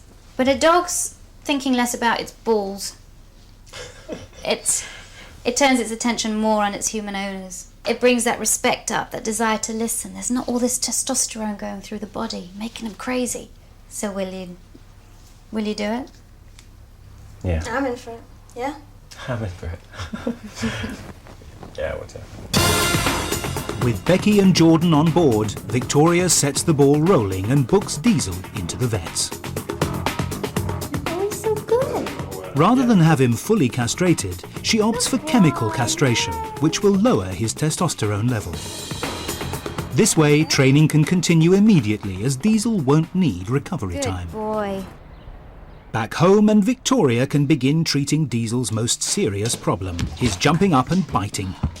So we have to teach Diesel that if he comes in here and he plays too roughly or he jumps up, he gets removed immediately and he's taken out into the cellar. It might take 2 minutes, it might take longer, but he only comes back into the room when he's calm. Because make no bones about it, he's a problem now, but he's only 9 months old. When he reaches social maturity between 18 months and 36 months, then you've got a real problem in your hands because you're dealing with an adult dog. Straight away, Diesel's up to his old tricks. Okay, now do it, now do it. But instead of shouting at him, Jordan calmly removes him to the cellar. Lead on. Does that? I don't care if you drag him a bit now. You see you're doing it with the lead. That's it, out into the cellar. Only when he's calm will he be allowed back up. Diesel! Here, boy. But again, he jumps up and goes to bite. That's it, now move. Great timing, drag him a bit, fantastic. And he's taken straight downstairs. The new regime is not meeting with Diesel's approval, but Victoria won't back down. We might have to do this lots and lots and lots and lots of times because we have to do it each time he does it. Diesel! Come on. Come. Now I want to see what happens when you go out the round, Jordan. Normally, Jordan's departure heralds an onslaught from the Husky. But Victoria's confident that Diesel is starting to accept his demoted pack ranking. Lovely. Very good behaviour. It's a marked improvement. That was really, really... And even when Okay, he take jumps him down. up, Put on his lead. he accepts the consequences from his superior. Let's go. Move. You and I are doing this by ourselves. Jordan's not here. I wasn't frightened of him at all. You know, usually I would be frightened because I think any time now he's going to jump up on the couch and we'd start fighting and I won't be able to get him out. I'd have to shout Jordan down. And that's the first time when I've been able to take control myself. Becky's finally gained the confidence to control Diesel. Sit. Good boy. Diesel now accepts that the pack leader eats first and that he only eats on her command. Wait.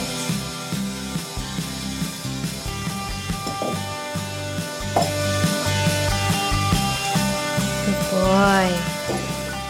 You have worked so hard.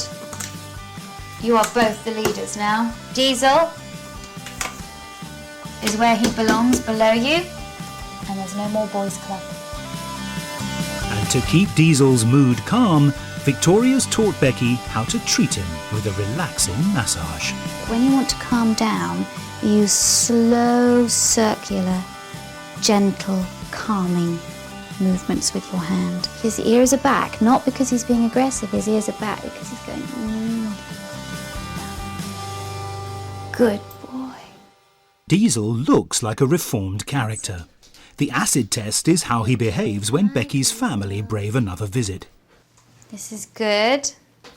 Good boy.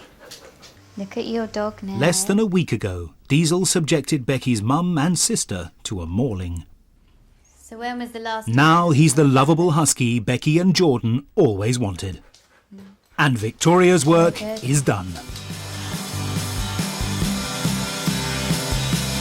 I like it now because we're both working together, aren't we? Rather than Jordan doing something his way and me doing something my way, and now both doing the same thing, and it's working. That's brilliant. Diesel. Good boy. Sit. Good boy. Me and Becky can be a normal couple now, instead of fighting over Diesel all the time. It's just like having a brand new dog. It's like a different dog. He still got the same character, but he's not as nasty, he's not as aggressive. He's just really good. Since Victoria left, Diesel has been fully castrated.